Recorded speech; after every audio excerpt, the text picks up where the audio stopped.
All right, guys, welcome back to the channel. Welcome back to the stream. Welcome if you are new here. Thank you guys so much for joining me today on this Monday, April 28th.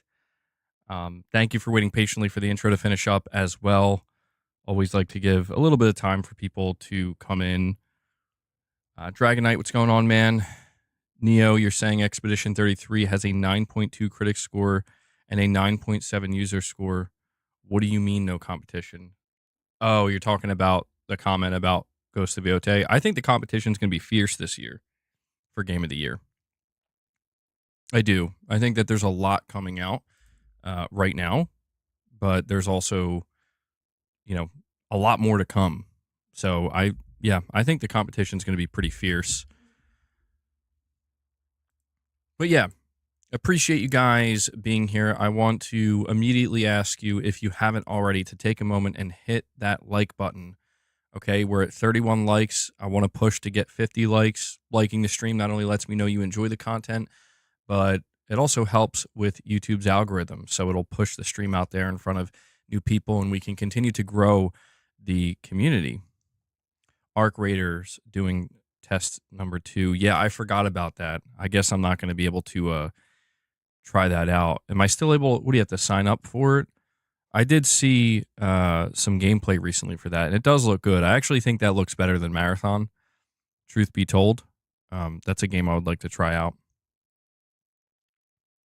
But Diego, no, not yet. I have to comb through all of my YouTube content and remove, I think, all of my copyrights. And then once I do that, I think I'll be eligible to receive it, if I'm not mistaken. What do you mean, you people? Neo says he's done with alpha tests. You don't like Marathon? Oh, so you did get to play it? You really don't like it? Yeah, I did check on Twitch to see the and I'm not trying to be doomer towards Marathon, but people yesterday were talking about the viewership on Twitch, and I went to go check it out, and yeah, man, I would be a little bit concerned if I was Bungie, because the fall off is nuts. It seems like everybody tuned in as soon as it went live, and it has this massive spike, and then it just drops for the days after. Like, people just left. And yeah, I'm starting to get really concerned about, each day that goes by, the more I hear about it. And, granted, this is from somebody who hasn't played it yet. I'm getting more and more concerned with Marathon. And that's not me projecting what I want to see happen to Marathon. I know people sometimes get defensive, but it's just, Bungie has a lot riding on this.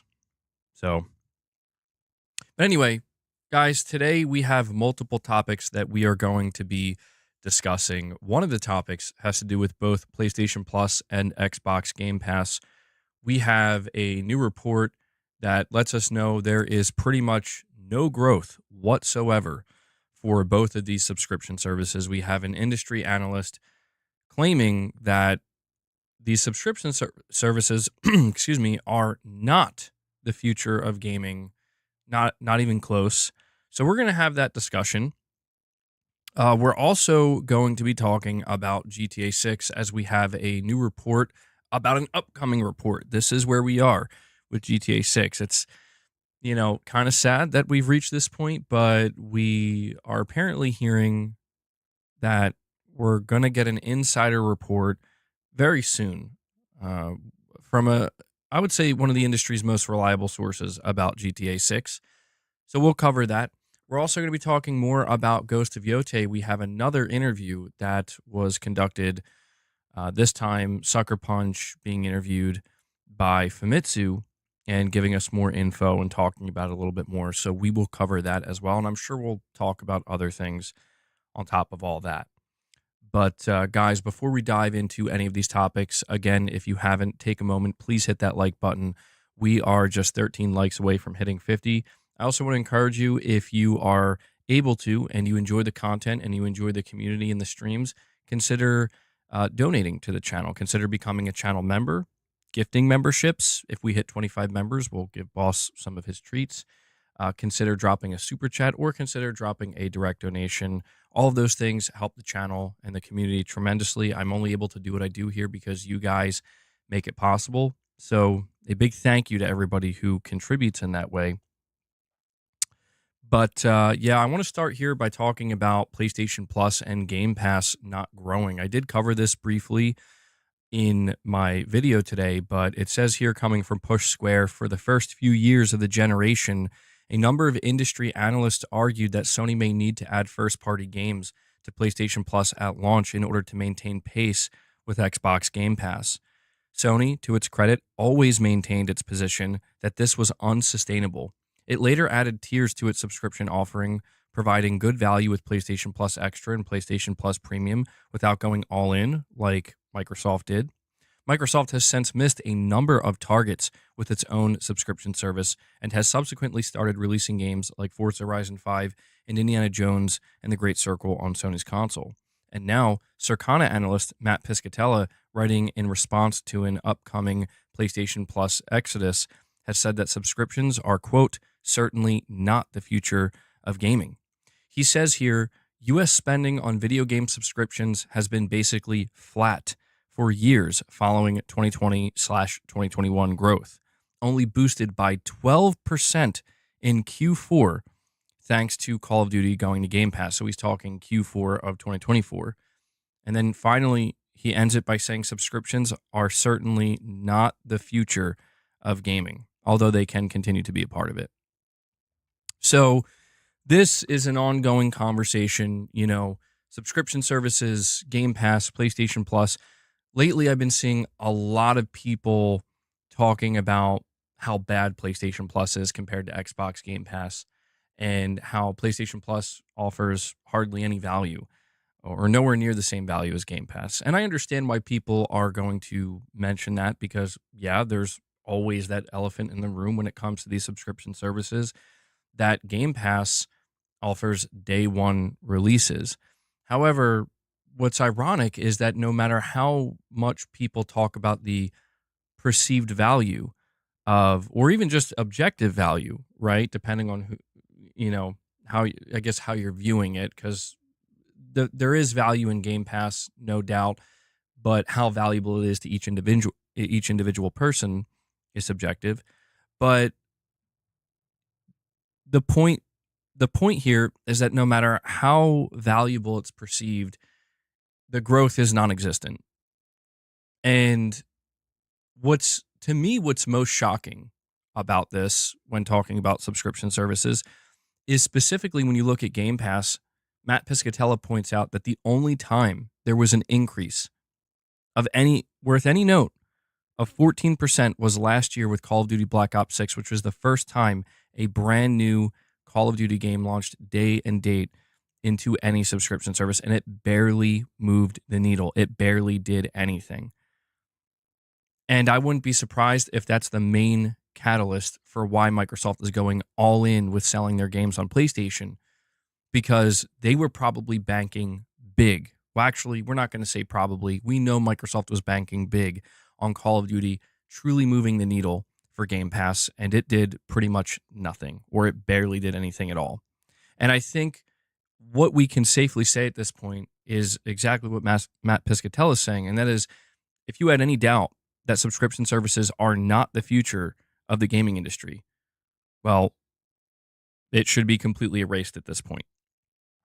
And so that doesn't necessarily justify the price increase of PlayStation Plus. I do think Sony needs to do a better job with PlayStation Plus in general. There's just no denying that. I mean, seeing multiple price increases is kind of a gut punch, considering it feels like, I don't want to say they've been doing an awful job. I think that's a bit of an exaggeration, but just, it's been in the same way that growth for it has been stagnant. I would say that the service itself has remained quite stagnant. Lux, you're saying here with the super chat, Microsoft going third party has them covered. They get some Game Pass subs through console, TV, and PC, sales through PlayStation and PC, and it'll be easier for them to acquire more being heavily third party. And so PlayStation Pro. PlayStation Pro. And that's the thing. I do think that Microsoft at the end of the day is covered, right? I think what Microsoft absolutely would have preferred is for Game Pass to be the big mega hit Netflix of gaming that they always envisioned it to be.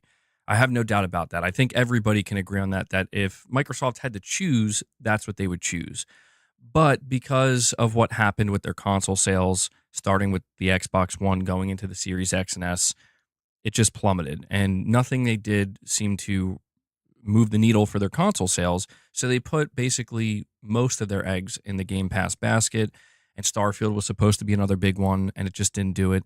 And here we are, where we're in a post Starfield, post Call of Duty, Black Ops 6 day one into Game Pass world, and Microsoft has now, I guess you could say, I would say resorted to, but I guess kind of woke up to the reality that what, um, the type of money that we need to be making to justify this many studios, this many games in development, especially games like Call of Duty, knowing how expensive they are, um, we're just going to have to start embracing the idea of selling these games everywhere.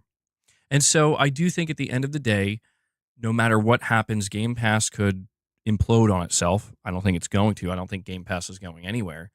But I do think if something were to happen to Game Pass where the price became ridiculously expensive or it just ceased to exist or whatever, and even if the Xbox console went away, I think Microsoft would, in the gaming sector, would do just fine as a publisher. And that's why I always said that when Microsoft bought Activision Blizzard, it's quite literally the safest bet you could make, essentially. A very, one of the most expensive, if not the most expensive, but something you're paying for is that kind of safety net, as I've talked about in the past. Now, when it comes to the PlayStation Plus side of things, I think that Sony, you know, people I think are very, very quick to scrutinize and criticize Sony. And, we do here as well. We give Sony credit where we believe they deserve credit, and we're also critical towards them where we believe that when we need to be critical.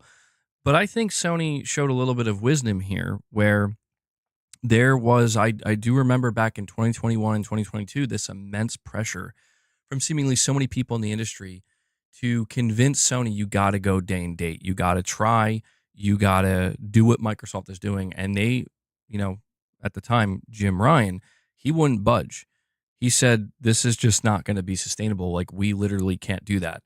And it's a good thing they didn't, because if Sony did that, who knows where they would be right now. They might, who knows, maybe they could be in a similar position that Microsoft is in, where they would have to start selling their games everywhere as well. And maybe that wouldn't have worked for them.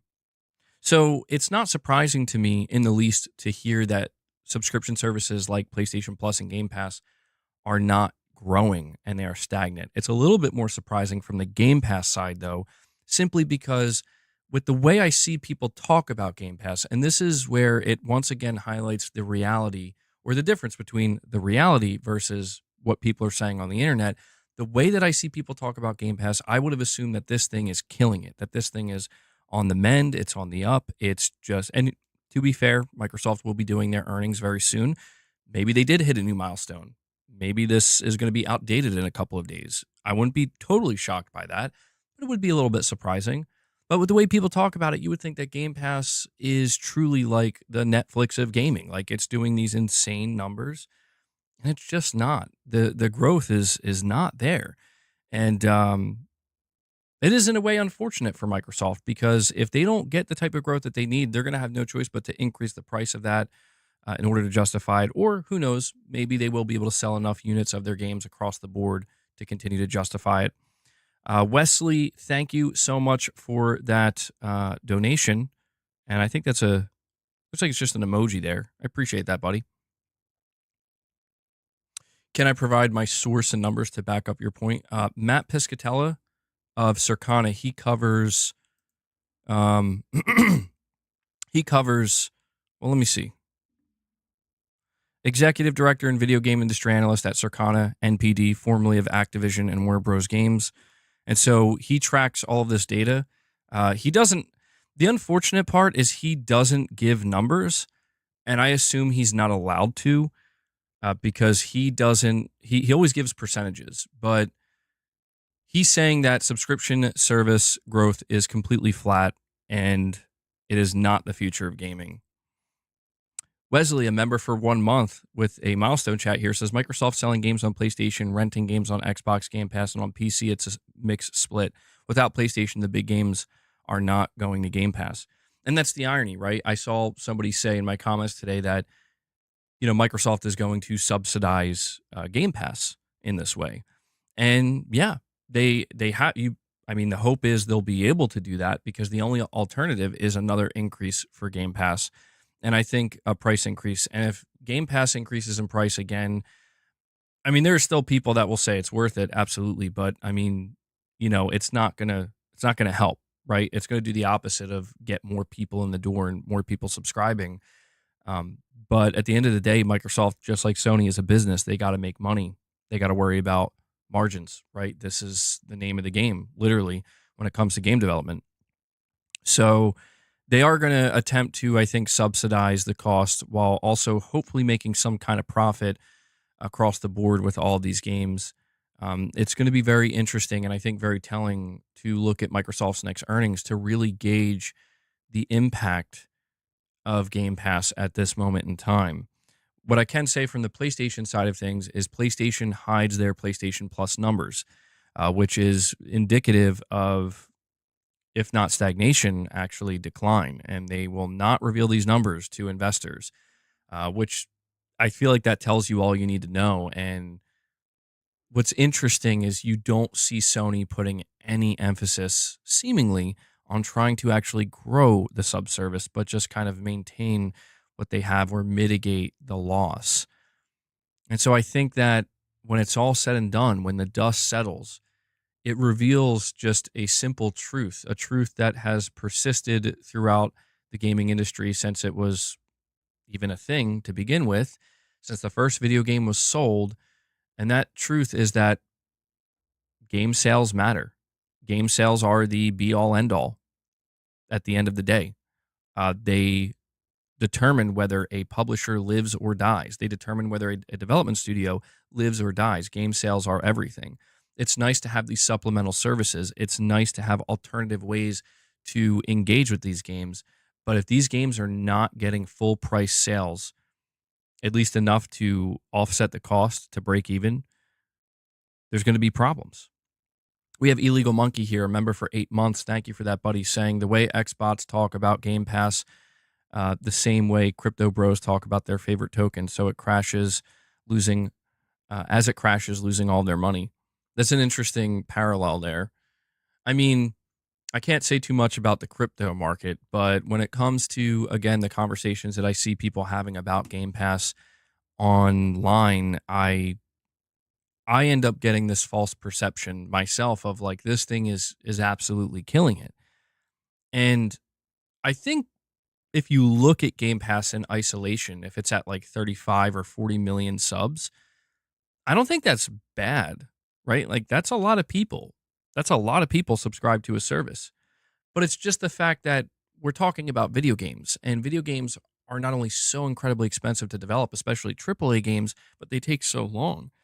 And one of the things that Microsoft did pay for, even though they ultimately do have that very bottomed out safety net through publishing, they still took on a certain level of risk, no matter what, at the end of the day, by buying multiple publishers, right?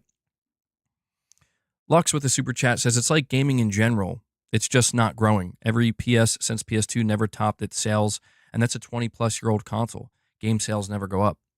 Well, see, that I think is an interesting observation, Lux, because it goes to show that these publishers in general, I think, are become, I don't know if it's hyperbole to say it this way, but I think they are becoming a little bit more desperate to find the next major area of growth. Okay, there's no misinformation here, dude. I don't know why you're saying that. This is not a spin. I'm not out here telling you that Game Pass is bad. I know that there are many channels out there that attempt to make it seem like that's what somebody like me is saying. That's not what I'm saying. I'm here to tell you that if you like Game Pass and it's valuable to you, remain subscribed, and play your games through Game Pass. But I'm also here to tell you, if you want to know what a professional industry analyst whose job it is to cover the data, track the trends, and more importantly, predict what's going to happen in the next year or coming years, if you want to know what they have to say about these subscription services, here's what it is.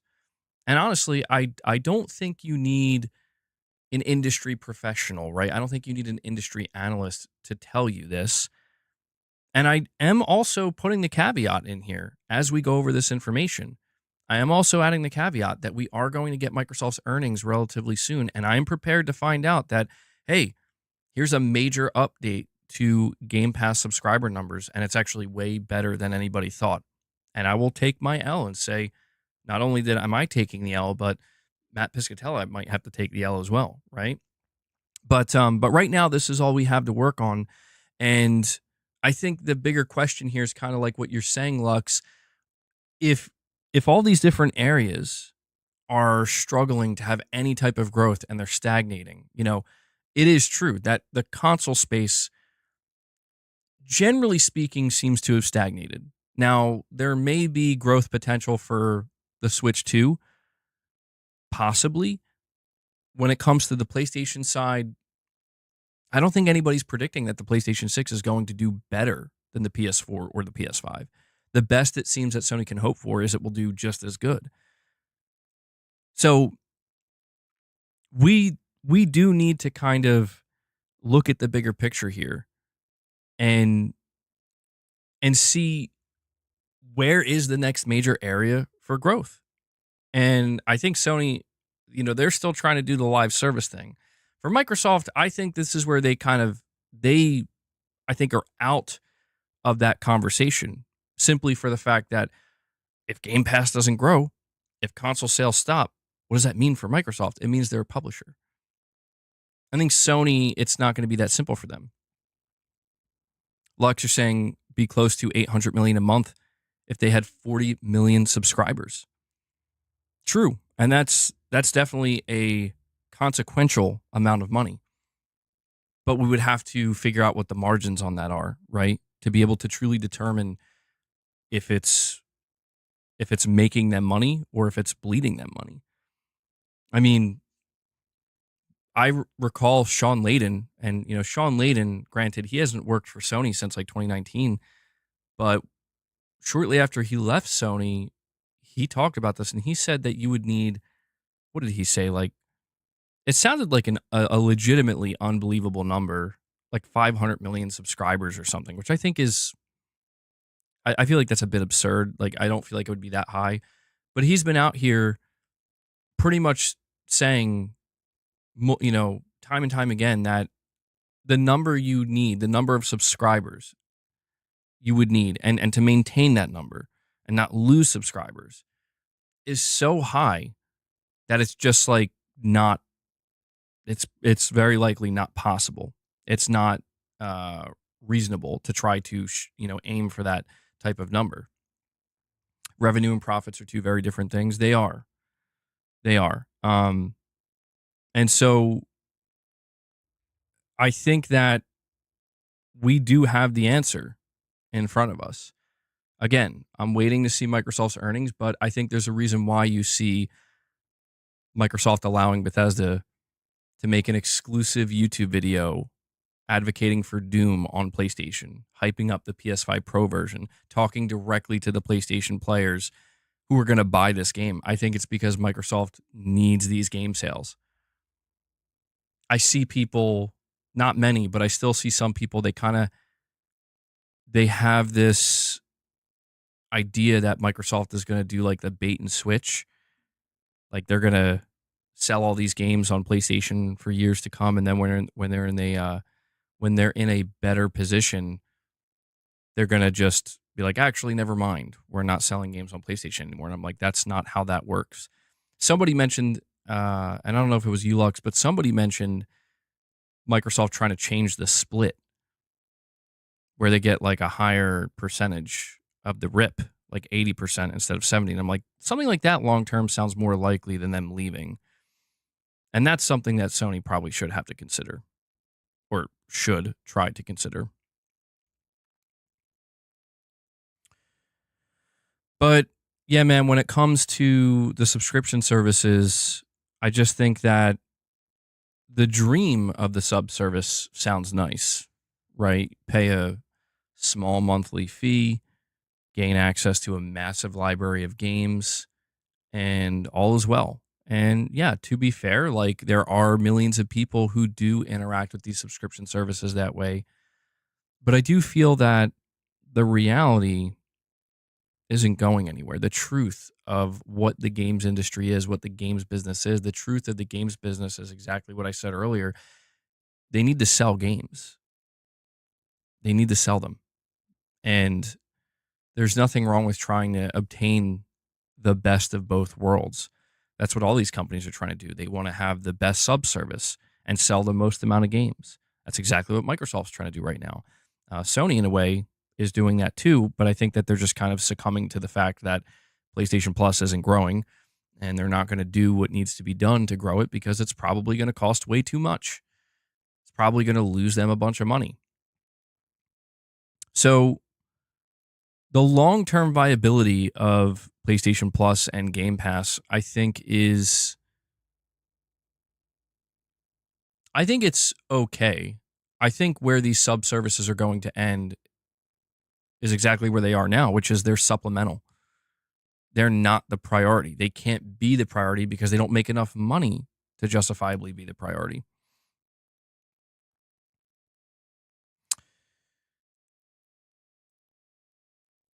Is Microsoft a good Samaritan? They're in this to win it, and to believe they've just rolled over to PlayStation is to only accentuate the shock when their long-term play comes into focus and where that puts PlayStation. Well, I don't think it's that Microsoft rolled over.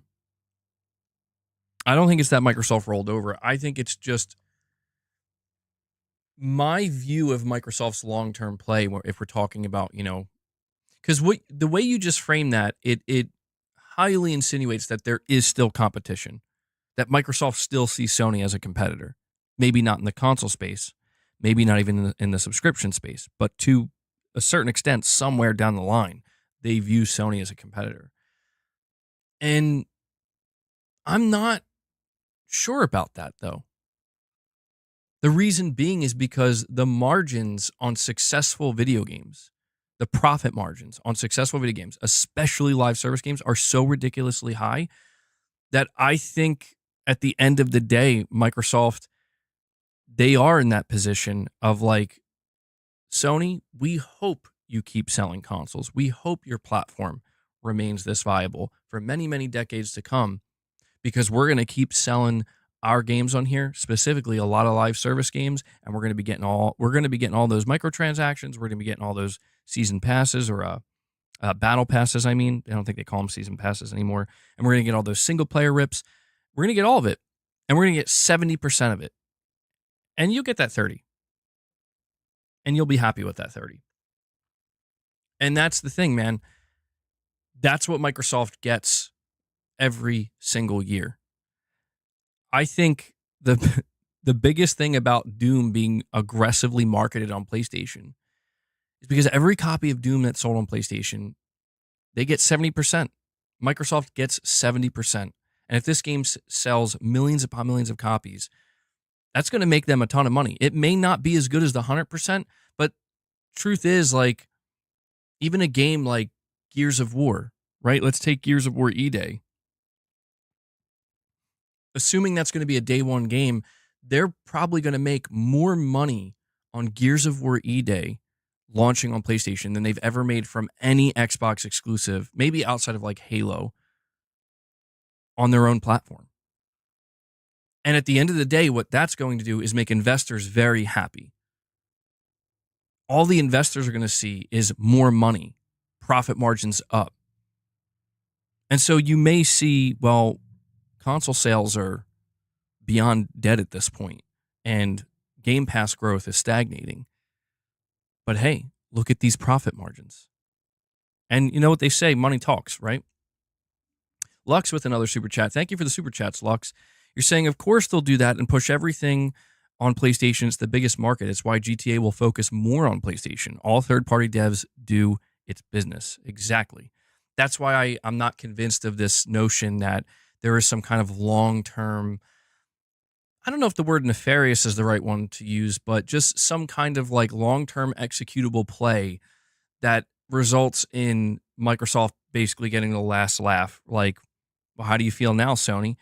I think that Microsoft, if we're talking from like a, like a more human, because, these are human beings running these companies and human beings are emotional. Um, the worst thing I could see from Microsoft's perspective at this point is Sony, you're liable to screw it up yourself. You're liable to be your own worst enemy. We don't have to be your enemy. You're liable to do that on your own. And I think that's kind of a reality as well, right? Where, and I know this gets beaten to death. It's been beaten to death, but you think about Concord, and it's like Microsoft had literally nothing to do with Sony's biggest failure in their history. That was all Sony. Microsoft had nothing to do with the failure of the PlayStation 3 at the beginning of that generation. When you think about it, the biggest walls that Sony ended up running into were placed there by themselves, not by competition. Time and time again. And I think Microsoft just kind of woke up and was like, you know what? You're going to do it yourself at some point. And I think that's true. I hate to say it as somebody who's a big fan of PlayStation, but I've seen it as well. I do think that Sony has this kind of problem where they get in their own way when they really don't need to, like at all. Every company does this from time to time. Microsoft has done that as well, but Sony in particular, it seems like now they have this kind of pressure, not from competition, not from Microsoft. I don't even know if there's any pressure coming from Nintendo either, per se, but the biggest pressure is it's just on them. It's on their shoulders alone, where it's like the expectations are high, man. The expectations are very high. Don't screw it up. Don't drop the ball, Sony, right? And Dragonite comes in and drops 5 membership gifts for you guys. Dragonite, thank you so much for that, my friend. Really appreciate that support.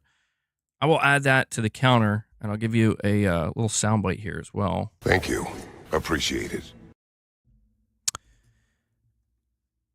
And, that I think is the biggest thing when we talk about the idea of competition, right, between Sony and Microsoft at this point. I think Microsoft, based off of what I'm observing, they have this kind of innate understanding that Sony's liable to get too greedy, or get ahead of themselves when we're not there. Boss, don't start. I know you heard that soundbite, but we still got some time. And Lux, you're saying with another super chat here, Valve barely makes games anymore because they don't have to, as they make so much having the main PC storefront. Hopefully Sony doesn't get that mentality. Yes, so here's an important differentiating factor between Valve and Sony. And it's the best thing, but also the worst thing, right? Hold on, let me get this guy out of here. Boss, we're having a good conversation right now. Just go chill, okay? Chill. The biggest differentiating factor between Valve and Sony is that Sony is a publicly traded company. Valve is not. Valve is private, privately owned. And what that means is that it's exactly what you're saying, Lux. If Valve decides we're making a crap ton of money doing literally nothing, do we even need to bother really making games anymore to push our platform, to make our platform viable? And the answer is no, you don't actually have to. The need is not there. So if Valve decides they don't want to make games anymore, like at all, Apparently Half-Life 3 is in development, which is kind of nuts. But it's like, I'm just saying, if they decide they don't want to make games at all anymore, they're allowed to do that. They're privately owned. They can do what they want. Sony can't just decide we're not making games anymore, because part of being a publicly traded company is that obsession with growth. And considering how viable, I keep using the word viable, how profitable game publishing can be when it's done well and when it's successful, shareholders would not allow Sony to abandon game development. Could Sony dramatically reduce the size of their PlayStation studios and the expense and the cost? Absolutely. And they've actually been doing that to a small extent, or a certain extent, I should say, in the recent years. But Sony just simply would not be allowed to just come out and be like, we're not a publisher anymore. Unless video game publishing was just simply losing them money, and that's all it was doing. If video game publishing was just loss after loss after loss after loss after loss and just bleeding money, and there's just no profitability, then Sony could conceivably convince shareholders that we shouldn't do this anymore. But that's just not how it is. Like, there are a lot of publishers who have lost a lot of money by screwing up, but they've also made a lot of money. I mean, what publisher has only lost money in game publishing perpetually? I don't think any have. I think that there's been a good balance. Boss, it's not time yet. It's not time yet. There's been a good balance. Here. I need you to calm down, so I'm going to give you just a little bit of catnip. Just a little bit. Lux with the super chat says investors will also look at Concord and Bungie, and that's true. And that is exactly why the previous CEO of Sony, Kenichiro Yoshida, is no longer the CEO of Sony. But it's also why you hear Herman Hulst and even Hiroki Totoki last year, after the whole conundrum that occurred that was Concord and even with Bungie, that's why they continue to reiterate that we're going to keep doing single-player games. We're going to have our big tentpole games that fans expect, because those are their moneymakers. Now, if the day were to come where suddenly Sony's not making money on these games and they're just losing a ton of money, yeah, then you would see a major shift. So it's not to say that there isn't an inherent danger with Sony becoming potentially complacent with a lack of competition and Microsoft being one of their biggest moneymakers on their own platform, right? There is a danger there. But I don't think the danger is as urgent as some people want to believe it is. You're saying the downfall of PlayStation? Not quite. If there's going to be a major downfall for PlayStation, in my opinion anyway, I think that's years down the line. I think that's something that occurs in like the middle of the PlayStation 6 generation, and many different things would have to occur. I mean, one of the things that actually does give me quite a bit of hope with PlayStation, and I think highlights the resilience as a platform and as a brand, is they did go through Concord, and it's almost like it never happened. It is like, if there's one positive to extract from Concord, it's that they can take a risk. It could be a very stupid risk and a complete waste, but they can do that, and it can literally do nothing but lose them money and hurt the brand. And they just kind of absorb it. They take their L and they move on. And now they're back at, and even just last year, 3 months later, you get Astrobot. So I think it kind of goes to show that Sony is in this position where they can conceivably take these risks, but they can't just keep taking it over and over and over again and having each one fail, because then that's when you start going down that slippery slope of, okay, you can no longer afford to be resilient, right? And we have Anime for Entertainment, a member for 21 months. Thank you for that, buddy, saying, hopefully we'll get some gameplay for Ghost of Yotei. Soon was not really impressed. I don't know what you meant to say there, but you're saying was not really impressed by the trailer, to be honest. Yeah, I do think that the way Sucker Punch and Sony are choosing to market Ghost of Yotei is a bit interesting. It's different than what I would have expected. But my assumption is that gameplay is coming. The reason I say this is because the emphasis for the first two times, we've only seen Ghost of Yotei marketed twice so far, once in September of last year, and then the second time just a couple days ago. Both times they're focusing on the story, they're focusing on cinematics, they're showing teases of gameplay, and then the devs are talking about gameplay. But they haven't actually shown the gameplay yet.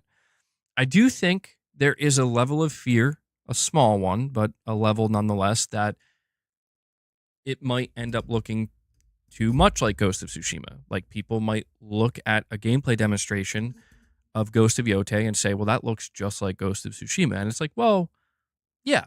It's kind of like watching a gameplay demo of Spider-Man 2 and being like, well, that looks just like Spider-Man 1. So they do kind of run this risk of having the conversation skew in a more negative direction if people end up feeling like, oh, it's just more of the same. And so I think that's why they're kind of trying to show you the story and show you how different this character is, how different the setup is, and also have the devs kind of explain without telling, not showing quite yet, how different it is. But really, I think it does come down to what you're saying, anime for entertainment. Sony's going to have to show it. And, honestly, and we're going to cover this in a little while, the things that Sucker Punch is saying about Ghost of Yotei's gameplay, I'm like, this sounds like it's going to be a pretty nice step up from Ghost of Tsushima. I think it's going to be a pretty nice step up. I don't know if it's going to be a night and day difference, but it sounds like it's going to be a major improvement. Lux, you're saying here with another super, Sony looking at Expedition 33 being made by 30 people. They better be. Yeah, dude, if I were a PlayStation studio right now, like Naughty Dog, like Insomniac, Guerrilla, studios with hundreds of devs. Now, granted, to be clear, Sony's big studios are always working on more than one project, as they should be. You can't justifiably have 400 developers at your studio and only be working on literally one game unless you're like Rockstar Games, right? There are the exceptions to the rule, but I think that Sony's got to be looking at Expedition 33 and just, I mean, everybody, not just Sony, every single video game publisher. Listen, I have Days Gone Remastered. I have Forza Horizon 5. Both of those games are installed right now on my PlayStation 5 Pro. I still can't pull myself away from Expedition 33. I've been playing those other games, but I keep coming back to Expedition 33 and getting lost in it, where I'm playing it for hours and hours at a time. And I'm working on trying to get the platinum. And the more I play this game, the more I see of it, the more I'm like, this. I don't want to like sit here and be like, this is a revolution, but it's like, this game is kind of revolutionary considering the time it's coming out. Where this game, and it's not the only one, but I think right now it's the most prevalent, this game kicked down the door and said, screw your AAA expectations from a development perspective and a market. Well, their marketing was on point. They had seemingly a good budget for marketing, but just from a development perspective and also from a publishing perspective, where it's like, we're just going to do it this way. And before I get lost in my words here, the most important thing about Expedition 33, and I cannot emphasize this enough, what it does is it shows you that at the end of the day, gameplay, and a cohesive package is what matters more than anything. Now, granted, it is turn-based, so there's always going to be those people that are automatically like, I'm not interested because it's turn-based. I'm not trying to downplay the story. I'm not trying to downplay the characters. I'm not trying to downplay the writing. I'm not trying to downplay the music. All those things are essential as well. But for a fact, at least the way I see it, when that team of 30 people said, this is the game we're going to make, the first thing they nailed down was the gameplay loop.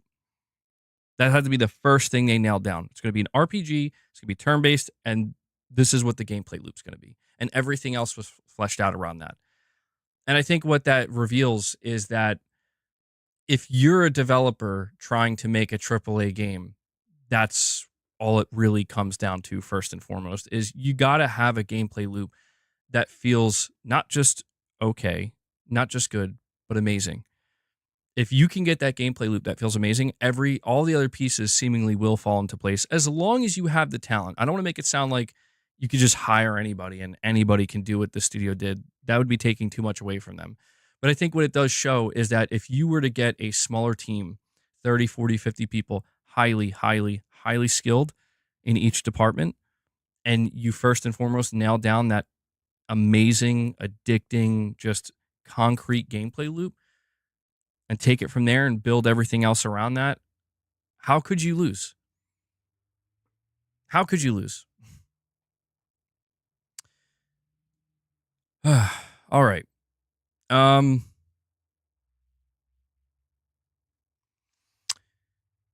Getting me going on Expedition 33, man. I'm definitely going to be talking more about this game. Well, I'm going to be talking about this game throughout the entire year. You know, I just can't believe how good it is. I'm not, I know I like gush over games sometimes, and I don't mean to like oversell things, but this game really is like, I'm not trying to be that guy, but it's like, Sony, you should be looking at the studio and maybe look, I'm not saying like buy them.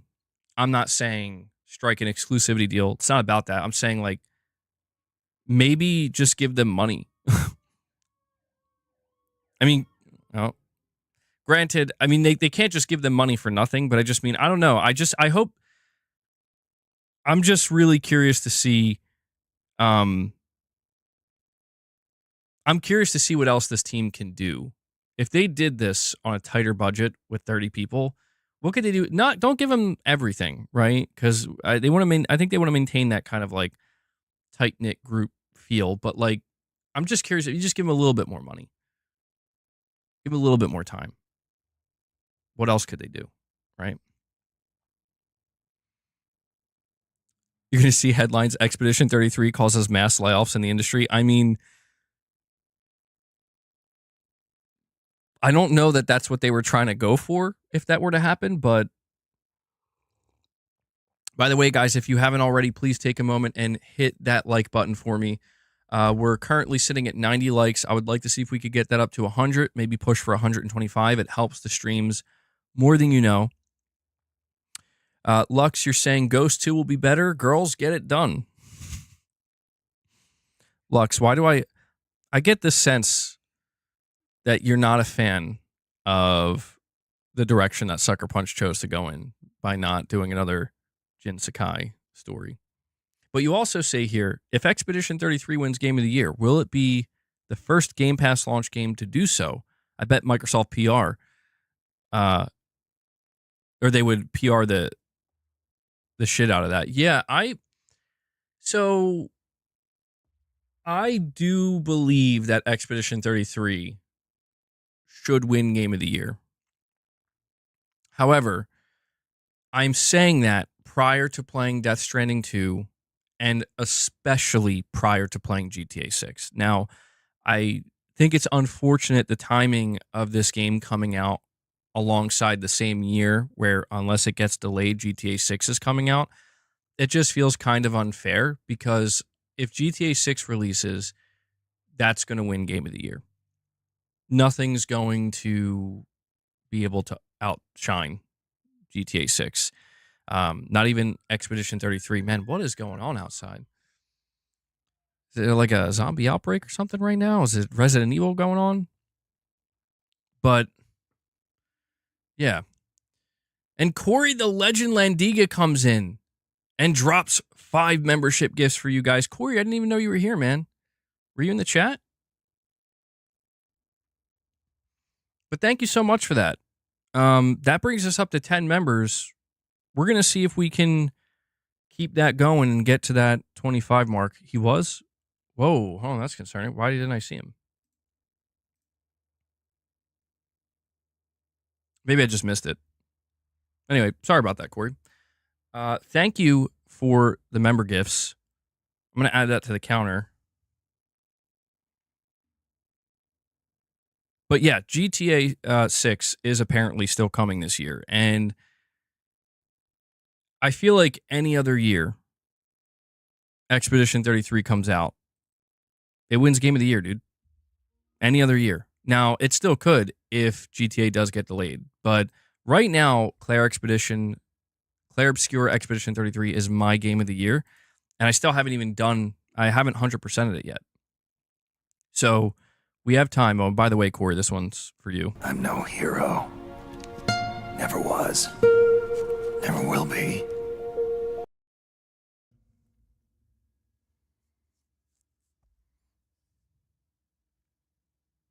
That's true. God of War took Game of the Year over Red Dead 2. Yeah, but I don't think this is one of those situations.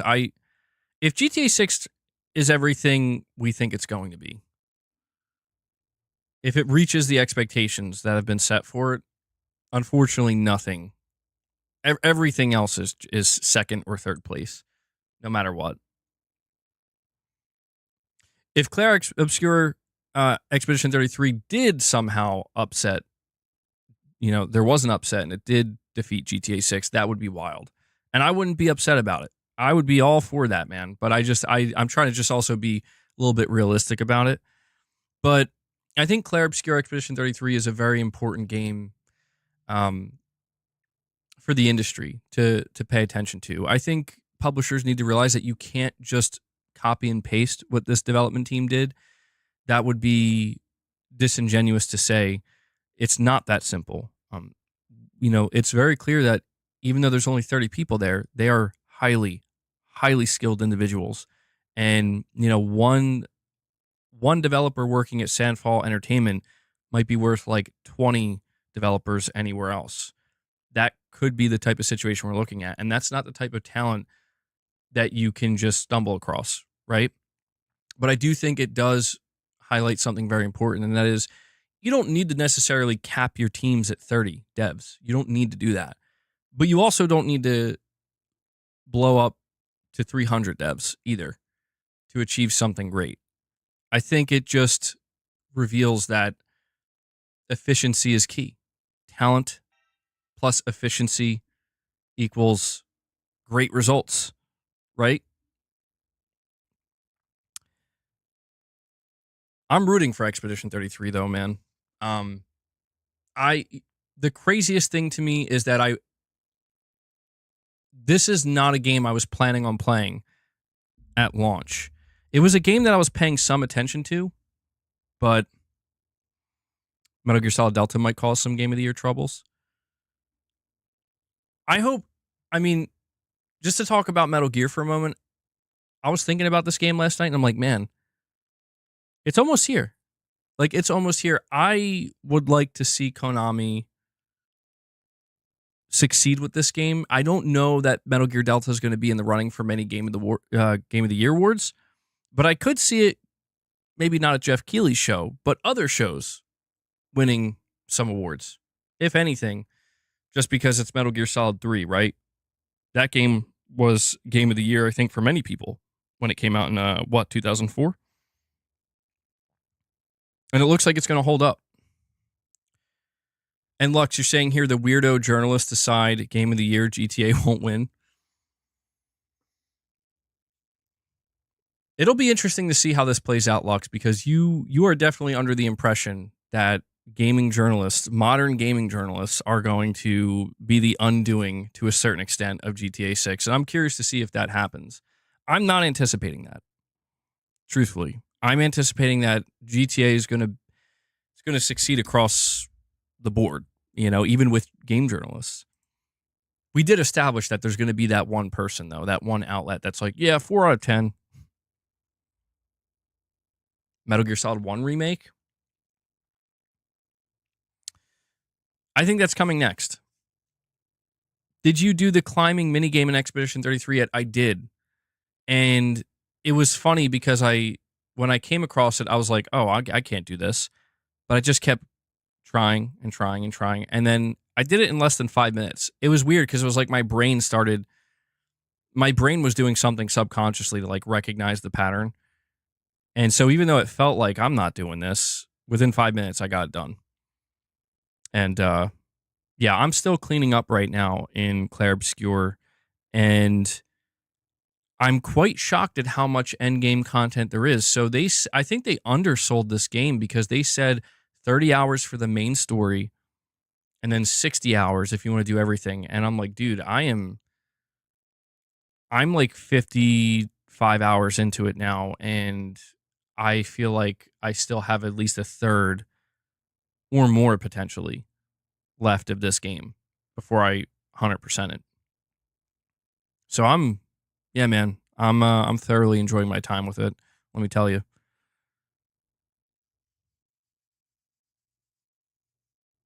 I think it's like 40 gigabytes or something like that. The platinum, I don't think the platinum is hard. I mean, there are some things that like I was looking at the trophy list and I'm like, I don't quite know what some of this stuff is, but I'm still in the process of exploring the overworld map and looking all around and, checking everything out and seeing where different paths lead me.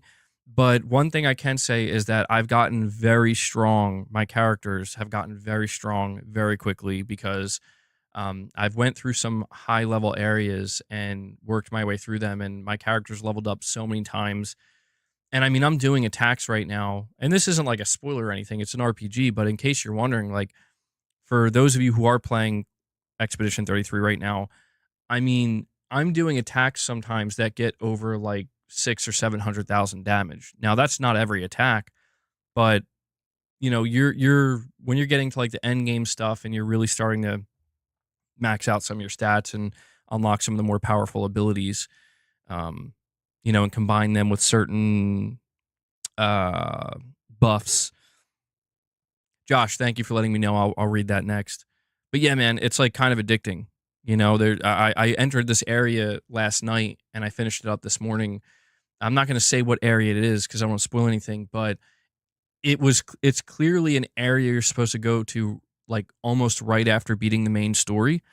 So it's has that difficulty where it's like if you beat the main story and you got through that not easily, but you got through that okay, assuming you leveled up a couple more times, this next area is going to be a step above that.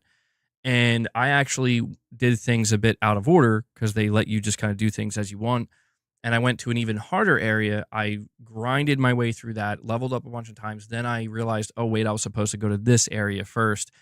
And then when I was playing through that area, you had these like super intimidating looking enemies, although some of them kind of look silly in a good way.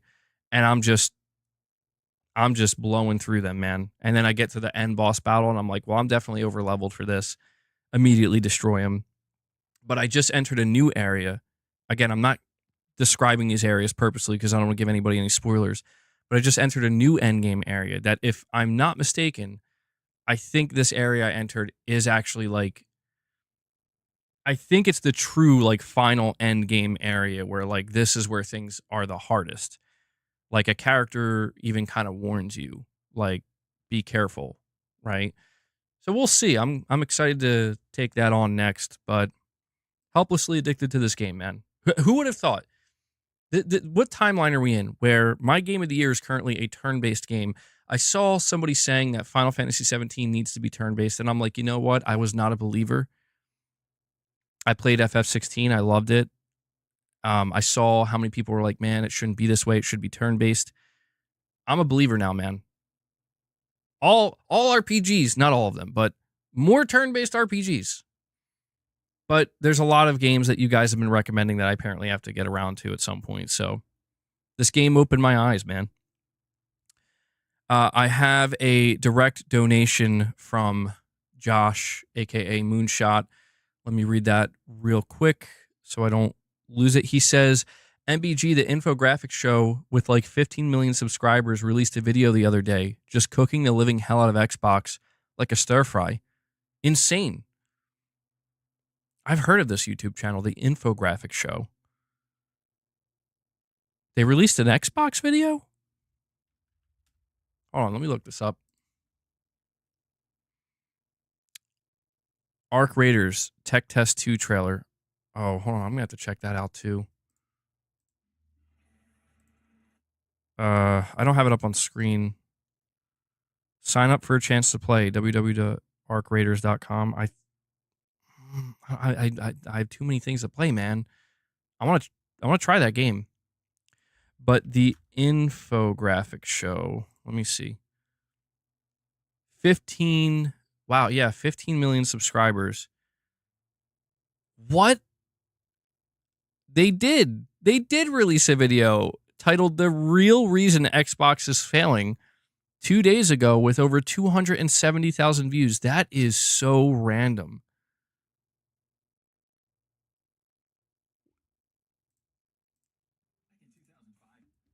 I'm going to have to watch this. This is crazy.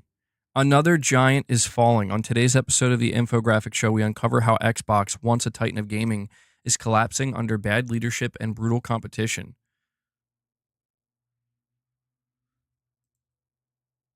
Bro. It's so random because it's like this is the last place I would ever imagine to see something like this. And that's a bit intense, man. Let me check some of these comments. Somebody says it's hard to fathom the Xbox 360 came out 20 years ago. Somebody says this video was sponsored by Sony. This sounded like a personal rant. Guys, I have a confession to make. I was actually the one behind this video. They contacted me, and no, I'm just kidding. This video is brought to you by Sony. Oh my God, dude, they really made some people mad. Bring back Gears of War. Well, that person's going to be happy because they are playing my Xbox while watching this. Somebody says this video feels out of date. Somebody says this was clearly... Wow, okay, this guy went on a rant. This was clearly a PlayStation fanboy video. It's funny how you fail to mention how PlayStation paid third-party game studios to keep games off Xbox. When all you preach is hate, the next generation is going to grow up with hate like racism. Oh, man, okay. That comment got a bunch of upvotes, but man, it's taking some turns. Did that guy just relate this video to racism? What?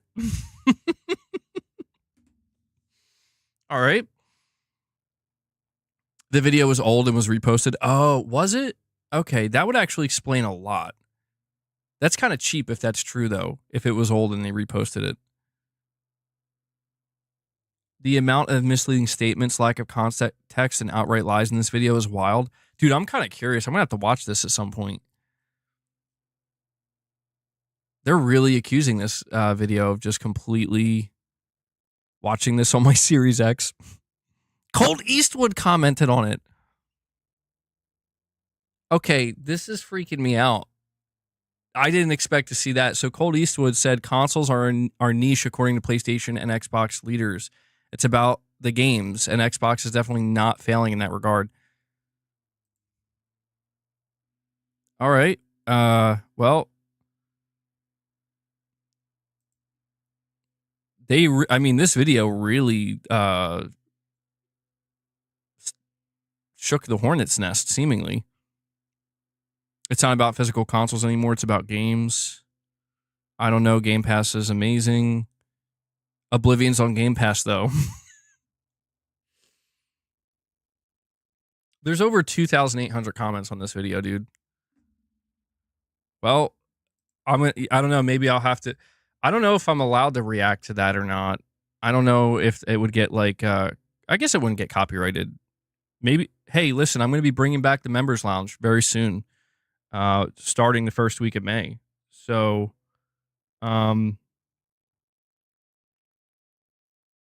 we will... Hold on. Hold on 1 second. I got to check something.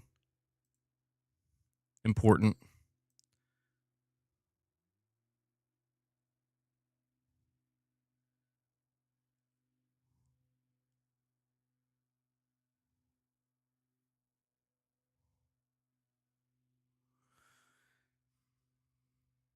So,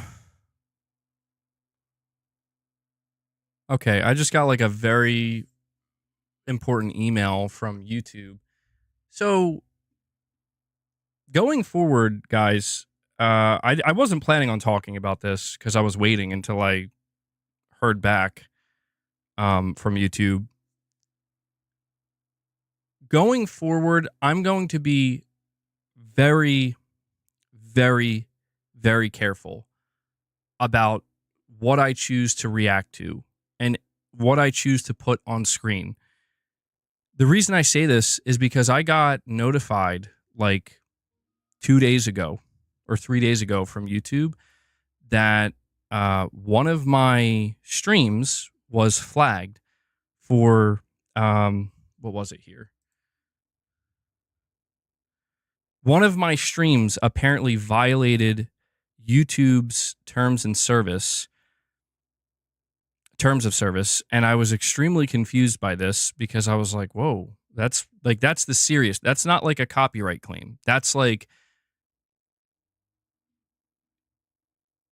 no, it's a big deal to me because if you do that 3 times, your channel will get deleted. And it was apparently for, now this is what it said, like child abuse. So I was extremely confused, and I checked out, or like endangering a minor or something like that. So I checked out this stream. It was actually in a members lounge. And when I was looking it over, I figured out what it was. So we did a members lounge where somebody had recommended looking up a music video from, and it was an AI generated music video. And I never heard of it before, and I never heard of the whoever made it. It was basically, if you watch the video, it was like putting stuff on screen very, very quickly.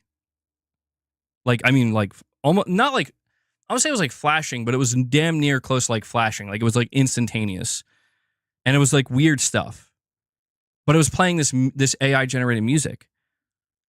And when I was looking it over, I'm like, well, there had to have been something in that video that showed on screen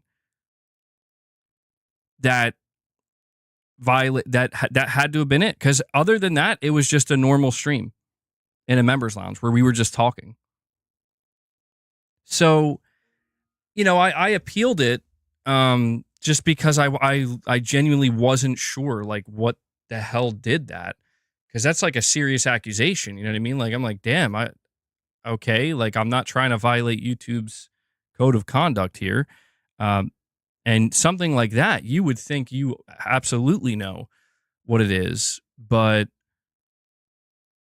you know, the lesson that I took away from this is that I'm going to be very, very, very careful going forward what I choose to react to or listen to or put on screen, because I would have never expected in a million years that random AI generated video that I watched would end up getting me my first ever.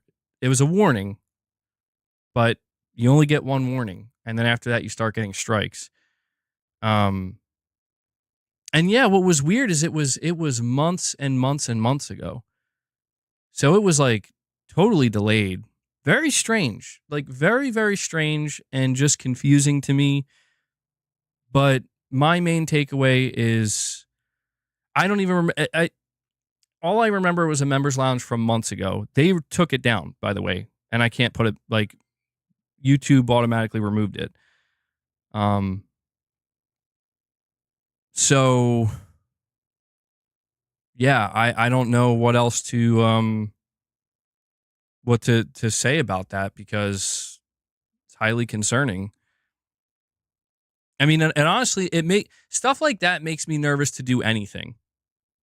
Truthfully, you know, like because it makes me think, like,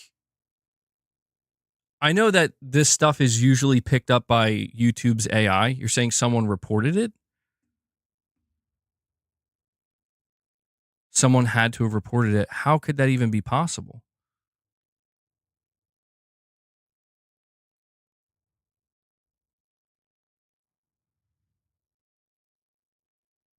How can the video be allowed on YouTube, but you're not allowed to react to it? Well, that's the thing. I'm not sure. Like, I looked it over, man, and I'm like, I don't understand. Yeah, it's weird. I don't know. I did try to appeal it, and YouTube got back to me and said, no, like, after reviewing it. So I'm like, oh, all right. They didn't see what I'm confused about though is they didn't tell me precisely what it was. And that's what's freaking me out because it's like, what if I'm wrong about my assumption?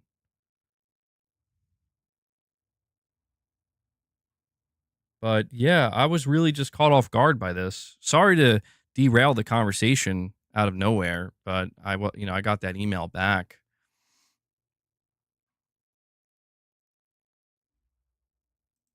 Well, it is what it is, I guess. All right, Whiskey Gaming, thanks for hanging out, man.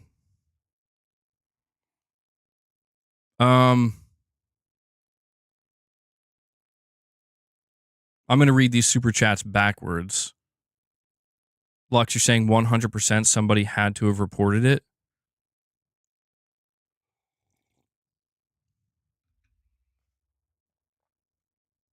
See, that's unsettling. I don't want to believe that. Because if that's true, then again, unless I'm going to have to scan that stream over much more closely, but unless there's something I missed, YouTube claims that something I did in that video or that stream, something I did in that video broke their child endangerment or child endangerment guidelines or whatever. And I looked it over. I'm like, well, there's no, as far as I could tell, there was no children in this. But because I was scrolling through it, and I'm like, this is just a normal members launch. We're just talking. And it didn't identify. And I noticed at the end, we were reacting to different videos. One of the videos, maybe this will ring a bell for you guys. One of the videos we reacted to was the Creed music video, but it was like a joke video where it was like Creed music video, how it would really sound, where the sound kept fading as the camera was zooming in and out and stuff. It was really stupid. So you do have those that have a grudge against you, so it's not far out of line someone false reporting you. I mean, yeah, something like that. The idea of getting false reported wouldn't surprise me. It being me trying to appeal it and YouTube deciding it's still valid is what concerns me, because it's okay, then I need to know what I did, because I don't know. That's the thing that I'm confused about. Lux, you're saying your money's on Titus Crow? No, Titus is cool. Yeah, I might have to. I'm gonna have to watch it. Assuming I still have access to it, I'm just gonna have to watch the entire thing myself and see if there's something. Did I say something?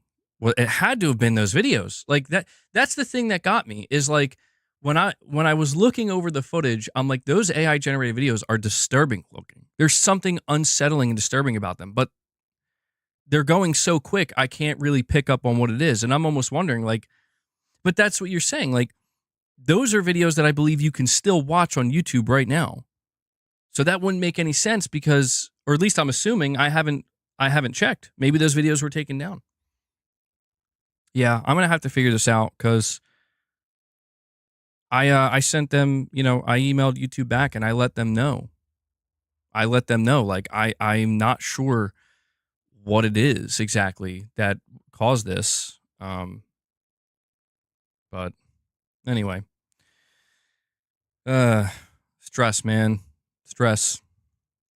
But what I can tell you is that right now, unless I'll go back and I'll check it out, assuming I still have access to it.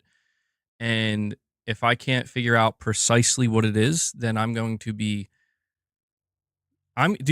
become a PG channel, man. Because that something like this, if I can't figure out what it was, and it's oh, that's what it was. Obviously, that was stupid. I shouldn't have shown that or something. If it's not that, then I'm going to become a PG channel, because what that means is that AI is I don't know. I don't know. I don't know, man.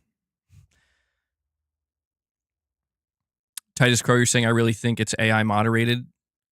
See, that's what I don't. Yeah, I mean, what's weird. Sorry to keep going on and on about it. We will get back to the main topics, but what's weird about it is that like you guys, some of you guys are saying it would have to be manually reported, and it is months old. That members lounge was months old, so you would assume if it was YouTube's AI picking up on it, it would have done so a long time ago.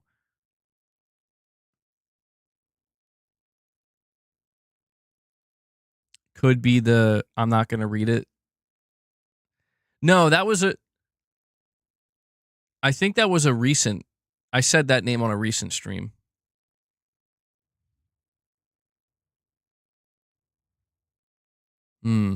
AI is slow. Is it though? All right. Well, I'll keep you guys updated. I'll do more digging. Man, this is gonna bother the shit. I like want to check right now though, but I'm literally on stream, so that would be there. That would be the end of it, you know. But now I'm. Yeah, I'll leave it alone. I'll just give you guys an update if I end up figuring out what it is. But that's the one thing I do just want to make sure everybody's understanding of is I will be much more careful about whatever I choose to react to, because time and time again, specifically in the members lounges, I guess that's when I get a little bit more funny with stuff and we start kind of, you know, I loosen up on what we're gonna watch and check out. And there's been so many times where I've gotten like copyrights or streams blocked and all this stuff. You think I would learn by this point, but anyway, let's get back on track here. I was reading these backwards. Lux, you said why this is why Twitch is better. YouTube sucks for streaming. I like YouTube for streaming, but it does seem like they're a bit more intense. Corey's saying Terminator theme for background music. Corey, I'd love to, but now I'm just too afraid. I'm just too scared. Fred, don't go there, man. All right. Lux, you're saying here, to be clear, any game that wins over GTA, the best go into hiding. LOL. Social media will go nuts. All their future games will get review bombed. Piper says fanboys care so much about Xbox failing while gamers are just enjoying games right now.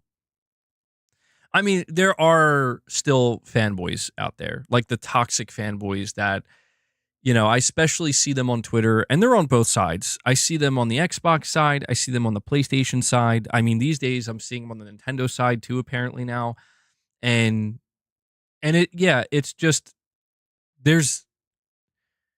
I have to. I mean, I'll encourage you guys to, but collectively, I think the gaming community has to try to do a better job of trying to just completely ignore some of these takes and some of the, you know, it's hard because I feel like these days a lot of people like react to certain content and everybody's looking for that like rage bait and whatnot. And so I feel like it's kind of feeding into it even more.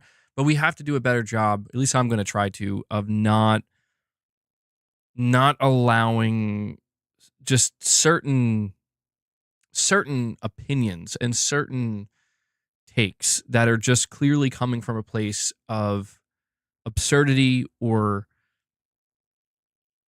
you know, bait. Just trying to keep that out, you know.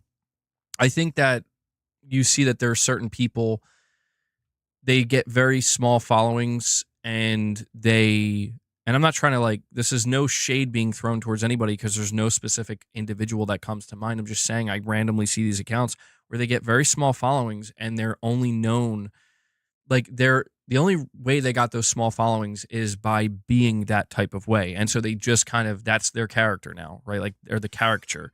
That's what they do. And yeah, and I think that happens more frequently than it should. Hold on. Hold on one sec, guys.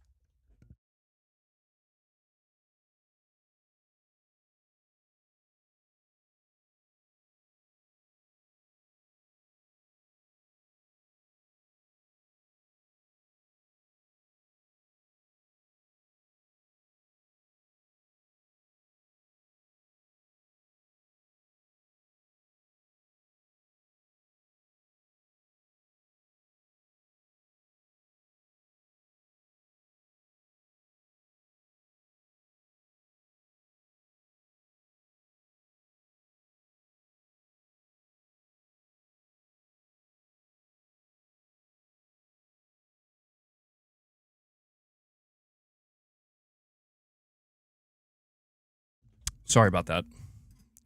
Um. Okay.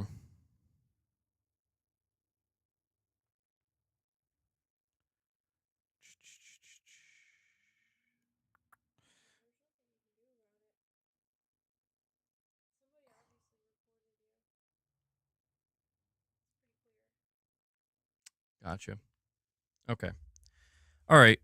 Josh Z with a super chat says if you are really interested in more turn-based games, Octopath Traveler 1 and 2 are must play. Great music, characters, art style, and gameplay. I've heard of these games. I don't even know what they look like. I'll consider it. I mean, at this point, I don't know, man. I don't know if this is going to be one of those situations where Claire Obscure Expedition 33 won me over on, just completely won me over on turn-based in general, or if it's just going to be one of these things where it's like the only turn-based game I like is Claire Obscure.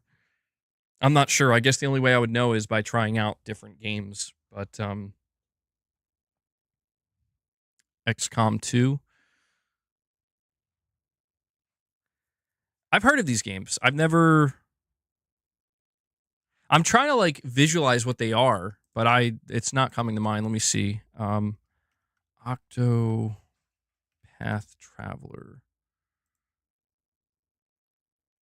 Okay, box art looks familiar. Oh, okay. I've seen this game before. It's different. I'm looking at some of the gameplay screenshots. Okay. Yeah, I don't know. See, I don't know. I still feel like hesitant about trying to play something like that. But I do appreciate the recommendation, Josh. We'll see. We'll see where it goes from here. Chrono Trigger, bro. Don't kid yourself. Corey and Chrono Trigger. Did this game ever get a remaster or remake or no? Okay, boss, dude, come on. Why are you chewing my monitor? Like I don't got enough problems today? Now you're gonna get crazy?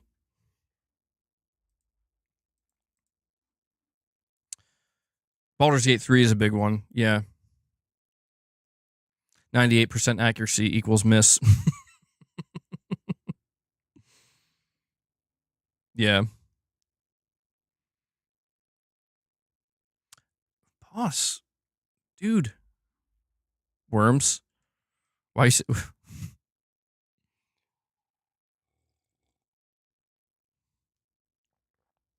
El Unico screams with a super chat saying Metaphor. I heard Metaphor is really good. Yeah. I don't know, man. I don't know. It's still pretty anime. I won't lie that the art style and the overall presentation of a Claire Obscure is doing a lot of the heavy lifting. But I heard Metaphor is really good. Stop chewing that, boss. Oh my god, you're gonna break my monitor. Sean Mitchell says 100 MBGs versus one gorilla. Who wins, bro? Sean, I need to know. I saw this trending all over Twitter. Is that where this originates from?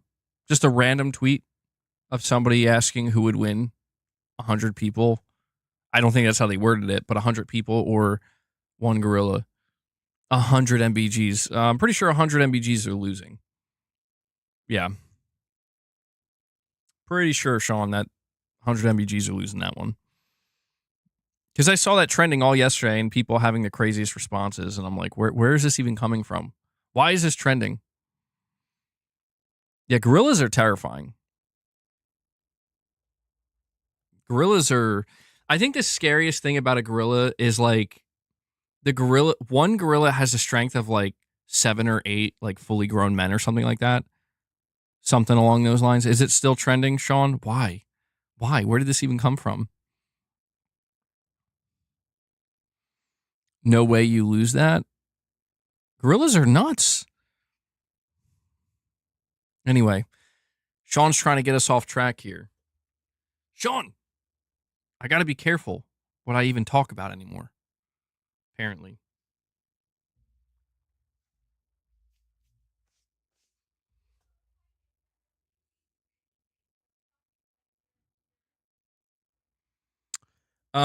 Titus, just to clarify, man, I was not paid to play Clair Obscur. Clair Obscur, the only thing I did get was a code for the game. But when they contacted me, they were asking me if I was interested in trying to review it. And I was thinking, I sat on it for like a day or two, and I'm like, I need to think about this because, if I want, obviously, it's nice to get a code and not have to spend money out of my own pocket for a game. Although I do want to buy a physical version of this game still to support it. But just to be clear, they offered me the opportunity to review it, and because I was looking up some gameplay of it, and I'm like, this game caught my eye a couple of times with some of the trailers.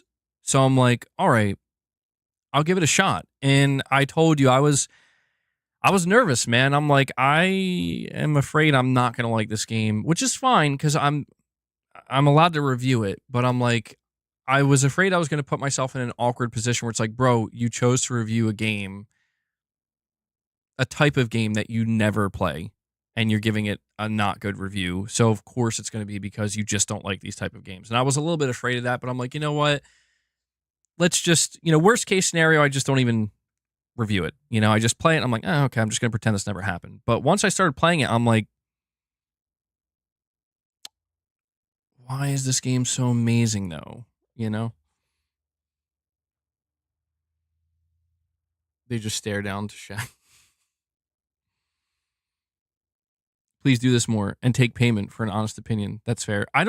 Well, see, the thing is, reviews, I could be wrong. I'm pretty sure I'm not, but I don't think any credible place gets paid for reviews. I think the idea is they make the money on sponsorships as well as the views that they get for having a review out there early. Now, there are sponsored videos. So publishers do sponsor, I think, content creators sometimes to just play their game. That's pretty common. And I've had a couple of those offers before. There was one that I turned down that, looking back on it, I'm like, okay, that was a pretty stupid one to turn down. But it happens. But yeah, when it comes to the review codes that I've been given recently, I got one for Clair Obscur. Microsoft reached out to me and provided me with Forza Horizon 5, and Sony hooked me up with Days Gone Remastered. None of that is paid for. And I think it's important to clarify that for the Microsoft side as well, because I did see some people saying that like I'm being bought out by Microsoft or whatever. It's like, no, they're reaching out to me because I'm a PlayStation content creator, and they're starting to release games on PlayStation. They're just seeing if I'm interested in covering any of this stuff. Indiana Jones, not paid for. No. So it's important to understand YouTube requires you to disclose if a video is sponsored. Legally, you cannot do a sponsored video and not disclose it. So there's actually a box that you have to check on YouTube where if your video has a sponsorship, you have to click that box and you have to disclose it in the description. You could get in a lot of legal trouble if you don't do that. So none of that stuff I did was sponsored. You would know. But Indiana Jones, yeah, that was a little bit different because I requested that through Keymailer, and they gave it to me, I think, the day it came out, with the only requirement being that I plan to cover it. So, yeah. We'll see. I don't know if I'm going to continue to do this or not. I mean, I will try to where it makes sense, but I'm beginning to realize, like, man, there's just something very different about having a conversation about a game prior to anybody playing it versus having a conversation once people are playing it and we're kind of on the same wavelength. Like right now, I know that most people who are playing Clair Obscur, like they're still really early in the game, and I feel like I'm doing like the latest end game stuff, and I can't really talk about it, or at least I'm afraid to. Take the money. Who's offering the money? All right. All right, let's get back on track here. You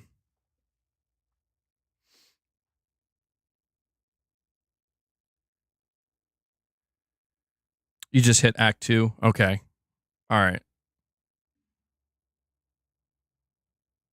So we pretty much wrapped up our conversation about PlayStation Plus and Game Pass. I don't know that there's really much left to be said in that regard, but I'm going to have to watch that infographic show video. Really, Michael?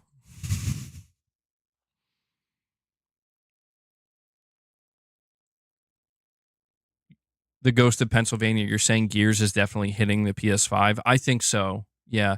All the rumors currently point to a Gears of War trilogy, a remaster trilogy being announced at the Xbox showcase, and it will be a day one drop on PlayStation, which is going to be really interesting. I'm definitely interested in that, but I'm much more interested in knowing if Gears of War E-Day is going to be a day one game on PlayStation. Because, even with something like Forza Horizon 5, I mean, that's still a port. That game's been out for like 4 years now or something like that. I'm really curious to see what happens the day a new Xbox, like a brand new Xbox game drops day one on PlayStation. And Titus with the super chat. Sorry, I missed it, buddy. You're saying, to be clear, I wasn't saying you were biased. Oh, I know. I just wanted to make sure it was known that like none of the content that I've covered was paid for or sponsored.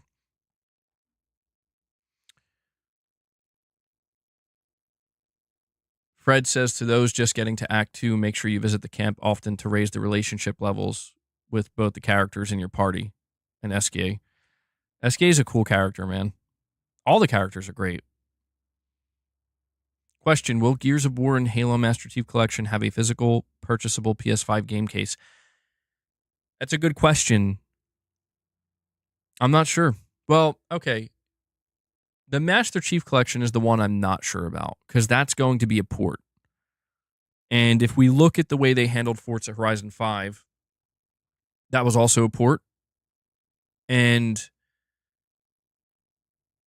there's no physical version. And I think they're hurting their sales potential slightly by doing that. Gears of War, I think Gears will get a physical version because it's going to be a new remaster trilogy. So it's its first time releasing in general. And I think because of that, they'll do a physical version. Francois. Yeah, he's a funny character too, Fred. He doesn't show up that much, but yeah.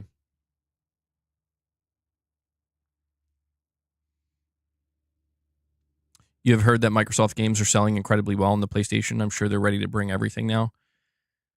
Well, yeah, we covered yesterday that apparently Indiana Jones and the Great Circle is selling faster on PlayStation than it did on both PC and Xbox. Maybe not the most shocking thing considering there's no Game Pass on PlayStation, but I think it's just a clear sign that Microsoft is going to want to continue down this road because, there's money to be made. There's sales to be had and money to be made. The rumor that we heard is that there will be no multiplayer in the Gears of War trilogy. You will still be able to play the campaigns co-op, but no multiplayer. Some people were very upset about that. Now, that was just a rumor, but yeah, I would not anticipate that if there's going to be a Gears collection, I would anticipate there's not going to be multiplayer. What they're probably going to do is save the multiplayer for Gears of War E-Day and treat that like a live service. I mean, that seems like the most likely thing they're going to do. By the way, guys, if you haven't already, please take a moment and hit that like button. We're almost at 125 likes. Really helps the streams. Your Expedition 33 review was great, MBG, but I'm still not sure I want to buy it because it's turn-based. Yeah, and I understand. I don't want to sit here and say you should anyway, just for you to be disappointed. But again, all I can say is that I don't play turn-based games. This was quite literally the first turn-based game I've ever played in the sense of I'm really playing it, and I actually am going to beat this, and actually seemingly going to try to get the platinum for it. I never played a game that featured turn-based combat that did that. So, I don't want to tell you what to do, but I think you'll like it. It feels weird talking about Forza like it's a new game, even though it came out like 5 years ago. I know, it is a little weird. Yeah. It is a little weird, but that's the nature of these ports, right? Like dropping on a platform in a place that where they've never been before. I don't know that I'm going to finish Indiana Jones. I don't know that I'm going to do that just because what I'm looking at right now is I clearly have I have to invest a significant chunk of time into Claire Obscure if I'm going to platinum that. I want to do everything in Days Gone. That's going to take a massive chunk of time. And then, I'm trying to find time to play Forza in between all that. And then in like 2 weeks, we have Doom coming out, and I want to play Doom. And then 2 weeks after that, both Elden Ring, Night Rain, and Lost Soul aside, and I'm like, I'm starting to get worried about how many other games are going to turn out to be like Indiana Jones, where it's like I would like to play it, but there's just too much in front of me right now. And I know that I played Days Gone before, but I can't help it. Like, it's one of my favorite games, and I know it's a remaster that people weren't necessarily asking for, but I'm excited. Like, I've been playing it, and I'm like, man, I missed this game. I did. I missed this game, and I know it's not a Days Gone 2, but the Horde mode's really fun. I didn't play too much of it, but the Horde mode in Days Gone Remastered is actually very well done.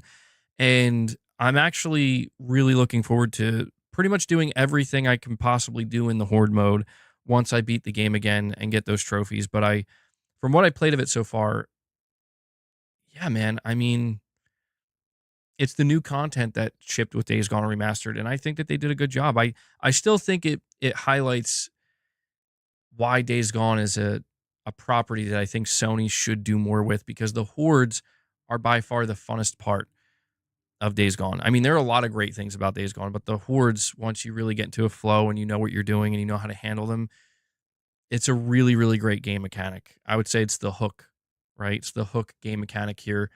And so them doing something like a horde assault mode, I think was genius. Very good idea. But I think it also just highlights that, man, there's, I think there's a future for this IP, man. I do. But shifting gears a little bit here, moving on from PlayStation Plus and Game Pass and talking about Sony and Microsoft and some games that I've been playing, I want to go over this report with you guys. It's a report about a report, but it gives me an excuse to talk about GTA 6 once again. Gaming Bolt says here, Grand Theft Auto 6 is still slated for launch this fall, but neither Rockstar Games nor Take-Two Interactive has has put out any updates since the first trailer debuted in December 2023. Take-Two CEO Strauss Zelnick discussed marketing beginning relatively close to the game's release window, but new gameplay details have been lacking. Fortunately, it seems a new report is coming in the next few weeks, courtesy of Insider Gaming's Tom Henderson.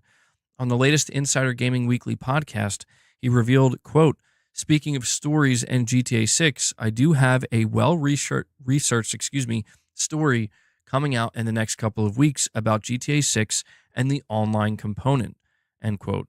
It's unknown whether the report will mention a release window or single-player details. Regardless, GTA Online is a moneymaker for Take-Two since it launched in October 2013, and how it will function in Grand Theft Auto 6 has been left ambiguous since the latter's announcement. Now, I understand how this looks. Really, we're reporting on an upcoming report, but yeah, because that's the sad reality of GTA 6 is we have had nothing. We've had literally nothing. But the reason why I think this is worth highlighting is because this is Tom Henderson. Tom Henderson is an incredibly reliable insider. I mean, in my opinion, the most reliable insider. He seemingly never I mean, I don't know if he's missed before. Maybe he's missed like once or twice, but generally speaking, he only puts out reports when he is very sure of something. And so the fact that he's letting us know that he's going to have a report on GTA after doing research tells me that he might have a scoop or two for us. Now, the timing of this is interesting because he's saying in the next couple of weeks, that could be this upcoming week, that could be the middle of May. People are anticipating that we're going to get news on GTA 6 from Take-Two Interactive because GTA 6 is going to be talked about during the earnings call on May 15th. But he specifically says he's going to be talking about GTA Online, and I'm very, very curious to know what type of report this is going to be, if it's going to be a leak or a scoop, and what he has to say, because nobody's really talking about GTA Online 2, and I think GTA Online 2 is going to be by far the biggest thing regarding GTA 6. Of course, the single player, the characters, and the world itself, but really when you get down to it, it's going to be GTA Online 2 that, for all we know, that will make it so that GTA 7 just never happens, or at least is literally decades away. I mean, multiple decades away. And that's going to be because GTA Online 2 is going to be, that is the future of Grand Theft Auto, for better or for worse. I know some people don't like the idea of that, but what we've heard about GTA Online is apparently they're going to be doing the whole make your own content type thing, what you see with Fortnite, Roblox, where there's going to be a whole meta game of making your own games, and you're going to make the players the developers, essentially creating content.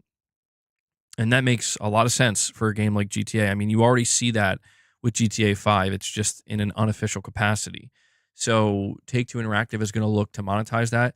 I guess what I'm trying to say here is I wouldn't be surprised if Tom Henderson's report is on that, is on making it known that this is what GTA Online is basically going to be. GTA Online 2, I should say. But yeah, man, I would like to get anything, anything regarding GTA at this point. We'll take it. Any morsel, any crumb. You're old, you don't like that idea, but the world doesn't revolve around you. I'm open to the idea. I mean, it's basically going to be GTA Roblox. I like the idea of, see, people, if you go to these games, like, I don't play Roblox, but I've seen stuff where, like, you go to Roblox, you go to Fortnite, and some of the games that people end up making are, like, incredibly impressive. I mean, it's like, whoa. Some stuff that these players are making is, like, better than what devs come up with. You know what this makes me think of? Sadly, it makes me think of Dreams, and how I think Sony really, not Sony, but Media Molecule, they were ahead of the curve, man. Like, they knew that this was going to be like a future. This was going to be a viable option in the future. I keep using the term viable.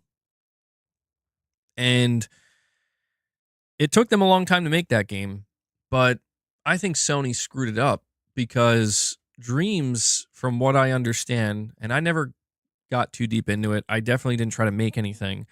It did seem pretty complicated, but from what I understand, Dreams was like really it was a great tool. It was a great development tool, from what I've heard. And people absolutely loved being able to make stuff on Dreams, and you could really do a lot of different things. And Sony just didn't do anything with it, man. They just let it kind of die. They left it to die on PlayStation 4. They didn't even bother trying to bring it to PC. I think that's nuts. I think it's absolutely depressing that Sony didn't find a way. And maybe it's not their fault. Maybe it was Media Molecule's fault. But the fact that this game never got a chance on PC is kind of sad, in my opinion. But it was never even brought to PS5. And it's just interesting to think that as we go deeper into the future, right, these games that are reliant on communities of players making their own content are becoming more and more relevant. They're taking over, and that's just going to be accelerated even further by GTA 6 Online, or GTA Online 2, whatever you want to call it. And Sony could have been at the forefront of that, man, with Dreams, but they just... Media Molecule's still around. They've been working on a new IP for the last couple of years. So they're still around. Whether or not they're going to deliver on their next IP, who knows? We have no details about what this game is going to be. The one thing I do feel confident in saying, though, is that this new game from Media Molecule clearly is going to have to be a regular game. I don't think they're doing something strange like they did with Dreams. I think it's just going to be a regular game. That's my guess. It'd be kind of crazy if it wasn't. But I would like to see Media Molecule, make a comeback. I think that the major downside of Dreams is they simply spent way too much time on that game and it just wasn't going anywhere. Sony gave them too much rope, you could say. And yeah, I don't want to see anything bad happen to Media Molecule. They're a very awarded studio. Um, they may not be the first studio that people think of when they think of PlayStation Studios, but they're a very awarded studio and they've been around for a long time. Unfortunately, they've lost a lot of their main talent. If not talent, just a lot of people that were there for a long time after Dreams, clearly didn't work out. Um, People were, I guess, let go and they moved on. But there are still some people working there. So I imagine that whatever Media Molecule is working on is a PlayStation 6 game. It could be a cross-gen game as well. Actually, it probably is a cross-gen game. But yeah, I could see that being a title that's announced in the next year or two, maybe, if they're making good progress. Worst case scenario, they run into development problems and the game's not coming together. And I hate to say it, but man, I mean, if they can't bring this new game together, I wonder how much, if Sony would consider shutting them down. I don't want to see that. I think people would be pretty devastated if Sony ever announced the shuttering of Media Molecule. Media Molecule and a SOCOM reboot? Oh, man. See, that's the thing. If Dreams was still around, somebody could have made SOCOM inside of Dreams. Somebody could have made that inside of Dreams, bro.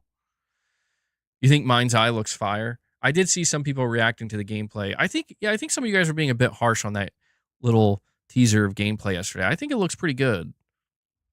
Doesn't look like mind-blowing or anything, but it looks competent enough. Halo in Dreams. SOCOM Sackboy Edition. If I'm not mistaken, I think you can still play PT inside of Dreams.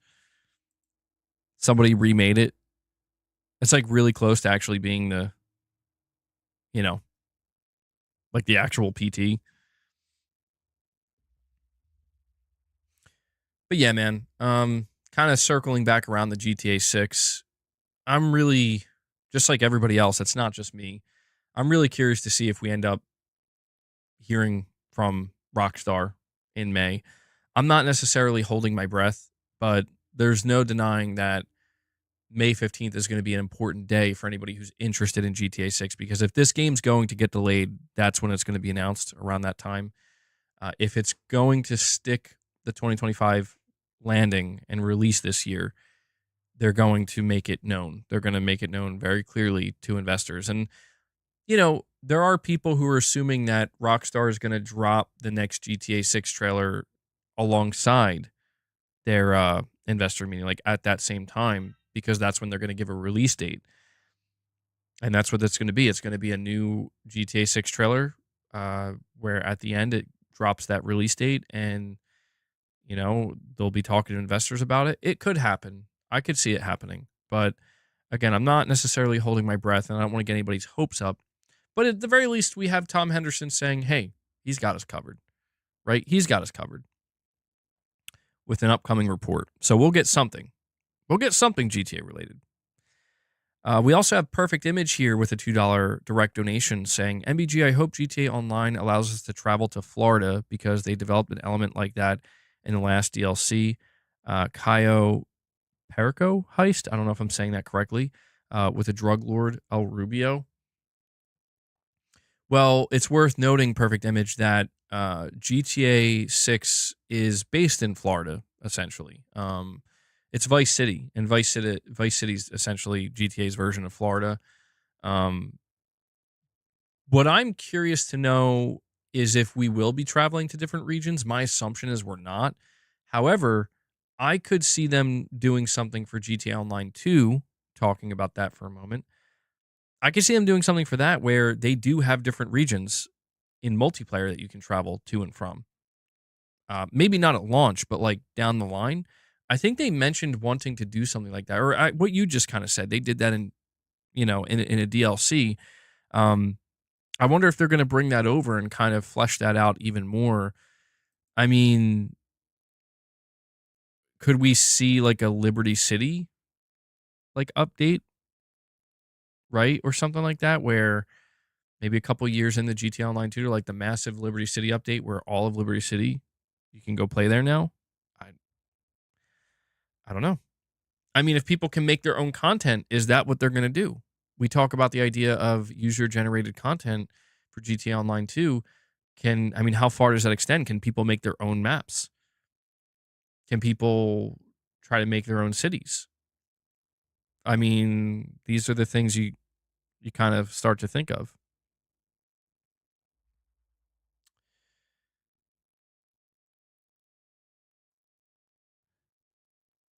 Nothing's going to drop when GTA 6 comes out. We're going to go back to London.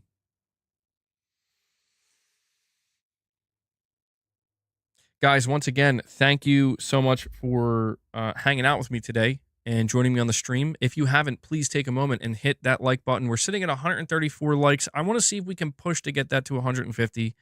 Hitting the like button has definitely been helping. I noticed that we're getting a few more people in, which is great to see. So let's see if we can push for 150 likes. Consider dropping some support if you want. We're sitting at 10 memberships. We're 15 away from hitting our goal. Let's see if we can end up hitting that 25 goal before the end of today's stream. Boss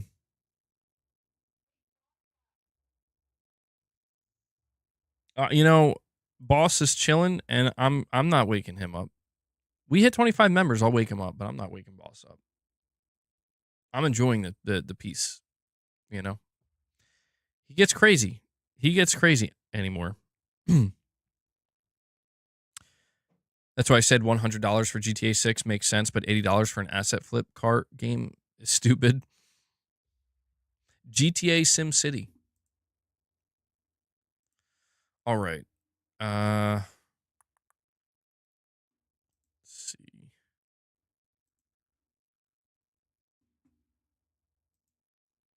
Get out of here. So I have a interesting article here from Push Square, and Corey the Legend comes in. I'm sorry I'm a bit delayed on that. Corey, I think you sneak up on me with these, man. Every time I click off the screen, I come back, you drop some big membership bomb.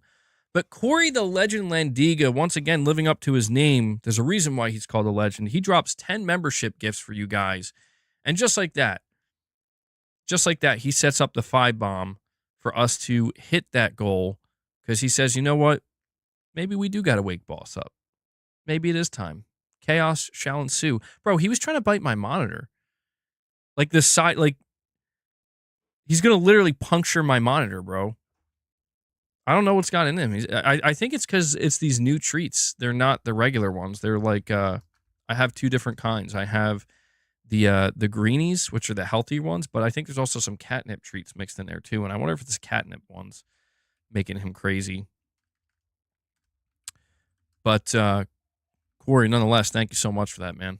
Yeah, and like I said, guys, we will be returning to member content going into May. Had to take a little bit of time off, and again, I appreciate you guys bearing with me during that time. But yeah, we are going to have hopefully a steady flow of members content going forward. Hold on, let me see here. Did I try Oblivion yet? No, I'm not gonna try it, honestly. I don't want to say that I'll never try it, because who knows what could happen. Maybe one day I stumble across it and I'm like, oh, okay, yeah, timing's right.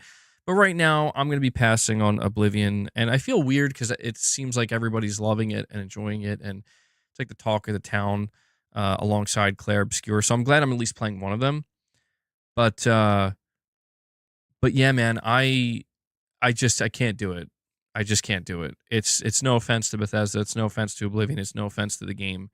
It's just, if I was sitting here with nothing to play right now, I probably would.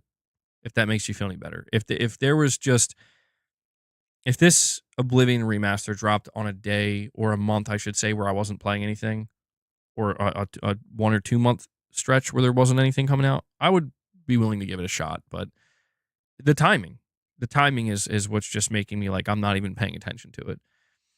But people seem to really be loving it. So whatever they did, it made people happy. And that's good to see. You really enjoyed The Accountant too? Oh yeah, I saw that was coming out. I remember seeing that movie a long time ago, The Accountant with Ben Affleck. Never got around to playing The Witcher 3. No, kind of glad I didn't though. Just because it's like The Witcher 3 is clearly one of those games where it's like if I'm ever going to try to play it, it's going to have to be I'm going to have to set aside like 3 months. That's very much a game that if I choose to pick up, if there's anything on the horizon, I'm not going to be able to finish it. I know.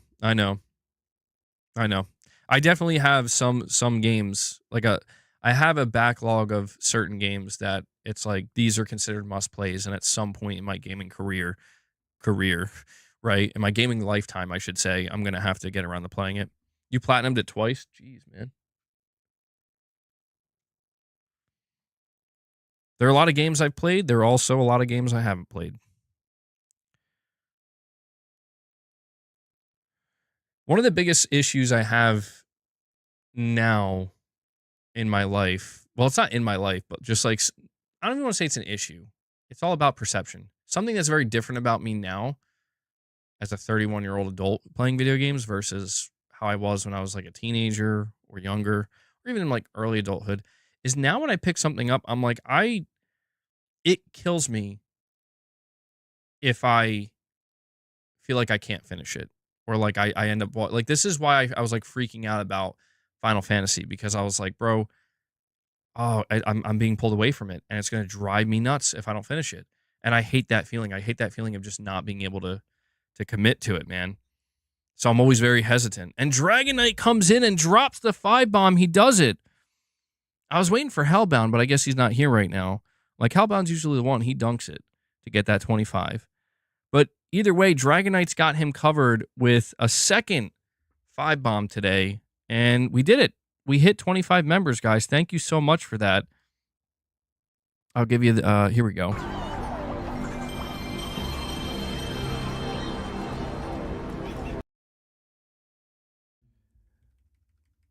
Yeah, like I said, I can only do what I do here on the channel when it comes to the videos, the streams, the upcoming member content. I can only do it because you guys make it possible. Those of you who are dropping member gifts, dropping super chats, I do apologize if I sound like a broken record, but I'm very thankful for that, and you guys make it all happen. So good stuff. Let's give Boss a couple treats. We'll continue our conversation. I have an interesting article that I want to cover with you guys. A write-up from Push Square where it says Ghost of Yotei's PS5 price provokes fresh Switch 2 fury. I'm not sure what's going on here. I didn't even read this article yet. But let's give Boss some treats, shall we? They did it. They did it for you, Boss. There you go, man.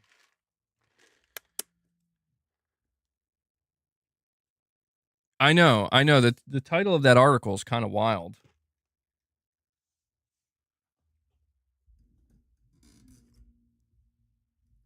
Yotei's calls it. Well, I assume it has to do with the price point. Let me see. So Push Square says it's probably fair to say the Switch 2 reveal didn't go quite how Nintendo had planned it.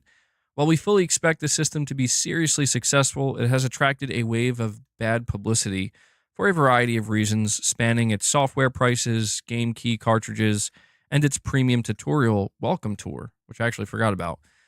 But the surprise release date reveal of Ghost of Yotei last week provoked a fresh wave of frustration aimed at Nintendo, and specifically its Mario Kart World launch title, which costs $80 US.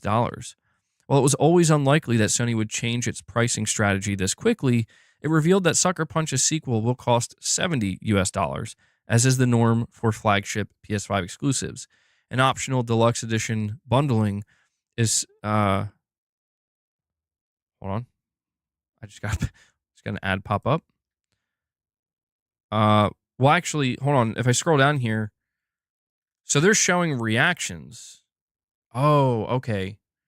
They're showing some Twitter reactions to this. So somebody who goes by the name Mr. Pixel or Mr. PXL, Ghost of Yotei, 80 euros, Mario Kart World, 90 euros, and they show a image of Ghost of Yotei and then an image of like in-game image of Mario Kart World.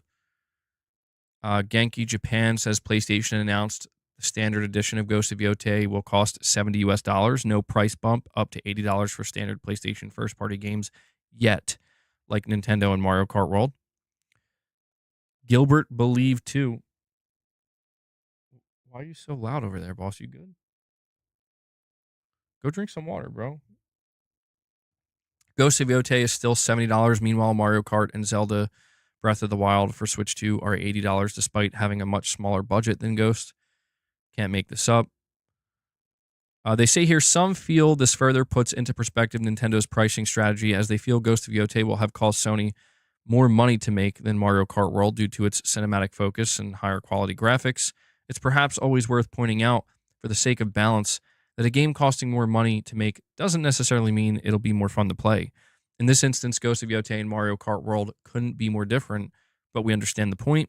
Of course, while it's good to see Sucker Punch's latest undercut Nintendo's efforts, we're not entirely convinced this pricing structure is going to last.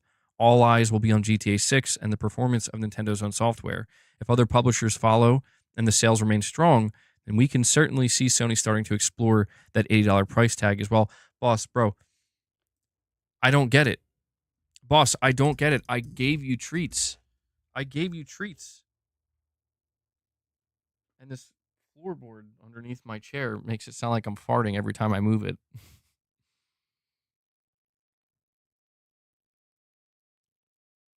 That Breath of the Wild is $80 without the DLC. I think I saw that, yeah. Like, basically, Nintendo is finding a way to make it so that if you're planning on playing Breath of the Wild on the Switch 2, no matter what, you're going to have to pay like $90.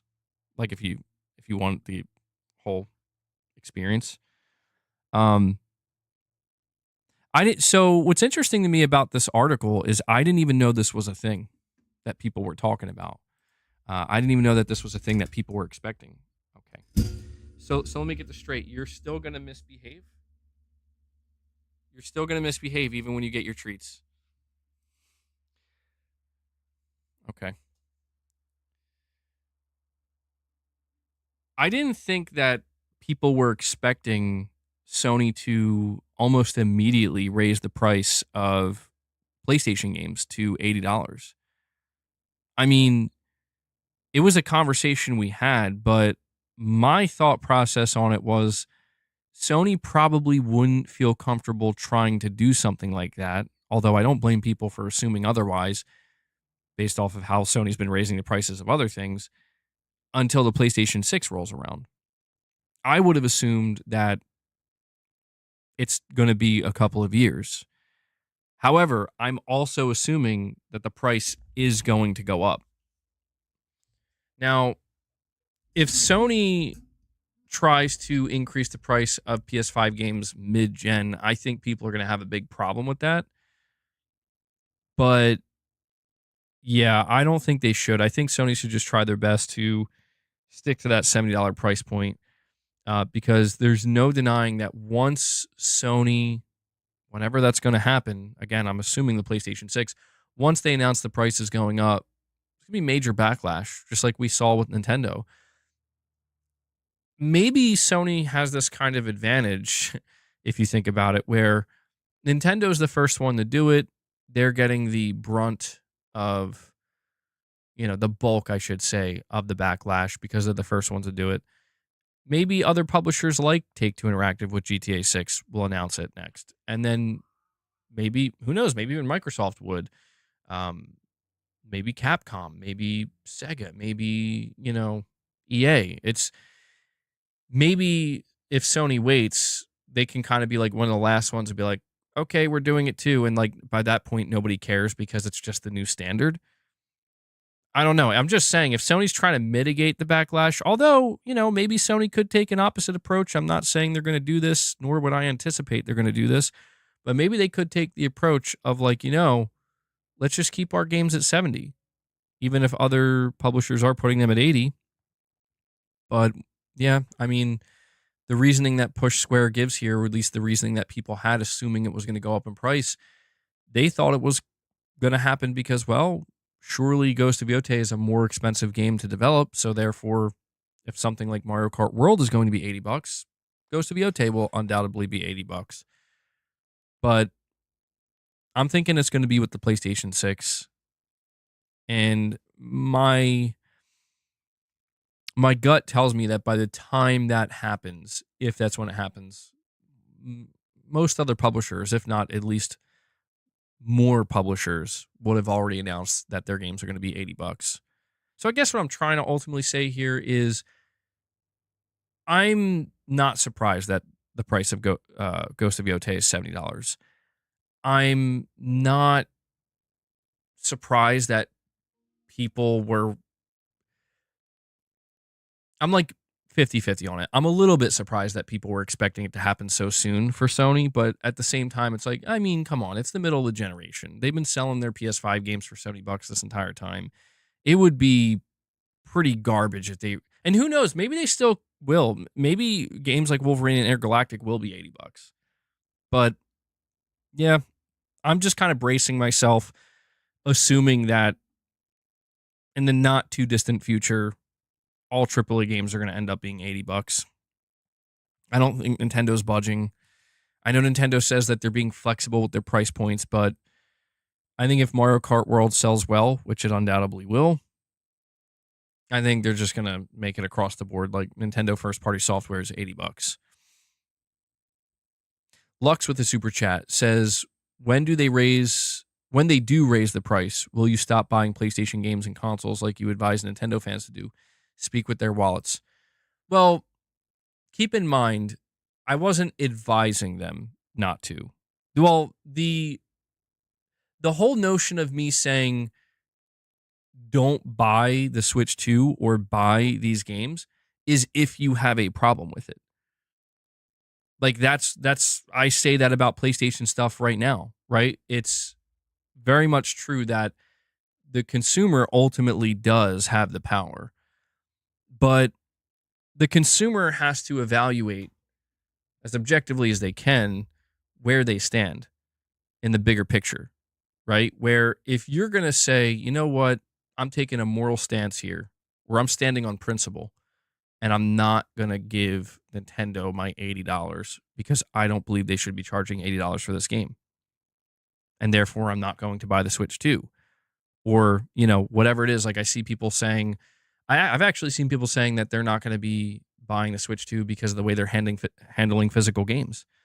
And my whole thing has always been and will always be that, like, you do have that individual power where if you withhold your money and don't give your money to that company, you are sending a message.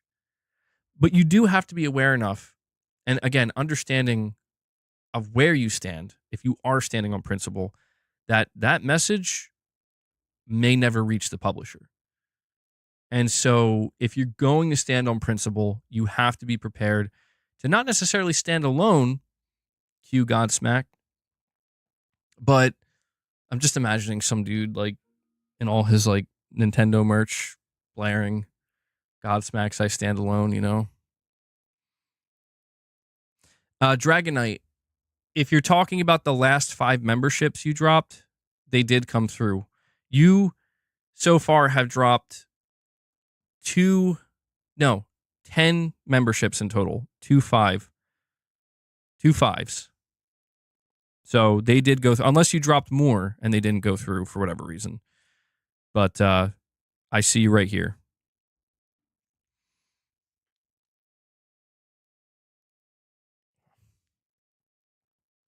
Your YouTube's being weird. It happens sometimes, yeah.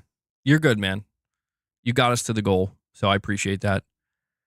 Josh Z with a super chat says, I'm so tired of this Mario Kart is 80 because people will play it. Hold on. for the entire life of the Switch 2, you can't say that about Ghost or any Sony exclusive. That's a good point. Yeah. I mean, this is where, when you get deeper into the discourse and the conversations, people will say, well, that's what Nintendo's leveraging, right? Nintendo feels confident in stating that Mario Kart World's going to be $80 because they're going to turn to you and say, is this a game you're planning on playing for pretty much the entire life cycle of the Switch 2? And most people will say, yeah, to a certain extent. Maybe that won't be applicable to literally every Mario Kart customer, every Nintendo customer, but yeah, it's a game that they'll keep returning to. And Josh, you would know better than I. I'm assuming Nintendo's going to be treating this like a live service game, right? I mean, everything points to Mario Kart World being treated like a live service. With something like Ghost of Yotei, it is true. Like, it is technically a game. You can play any game over and over again and get massive replay value out of it. But Ghost of Yotei is a single player game with a beginning, middle, and an end. And once you reach that end point, any replay you do at that point, you're going to be playing the same exact content. I'm assuming they'll probably support Ghost of Yotei a little bit. But here's something else that people are not considering. Ghost of Yotei may end up getting another Ghost of Legends add-on. And if you recall correctly, it was originally free. If you bought Ghost of Tsushima, you got Ghost of Tsushima Legends for free. But then it was sold for $20 by itself. So it did kind of leave some window of opportunity open for Sony to extract more money from Ghost of Tsushima through anybody who, for some reason, wanted to buy the multiplayer standalone. I don't know. That was kind of a weird thing now that I'm looking back on it. They handled that very differently than what you would have expected. For all we know, there is going to be something there to accommodate Ghost of Yotei, whether that be DLC, multiplayer add-on, that will open up more opportunity for Sony to extract more revenue from Ghost of Yotei that we just don't know about yet. Now, here's another thing I'm not fully aware of, and Josh, again, you would probably know a lot better than I. So I never really played Mario Kart 8. I mean, I did a little bit, I think, a couple times. But, like, was that game treated like a live service? Did Nintendo release a bunch of DLC for Mario Kart 8? Because, like, I was going to ask, and maybe I'm naive for even asking this, is Mario Kart World going to get free DLC updates? Or is the expectation you're going to pay kind of like Call of Duty in a way? Well, although Call of Duty does give free updates too, but you're going to pay full price for the game, and there's going to be a bunch of opportunities to pay for a bunch of add-on DLC as well, if you want. Well, see, you know what? Scratch my comparison to Call of Duty, because Call of Duty gives you the base content for free, I think. Like, they usually give you enough points to get the Battle Pass for free. They give you the maps for free. I think if you don't even, I'm pretty sure that's how they handle it. So they make their money on like microtransactions with cosmetics.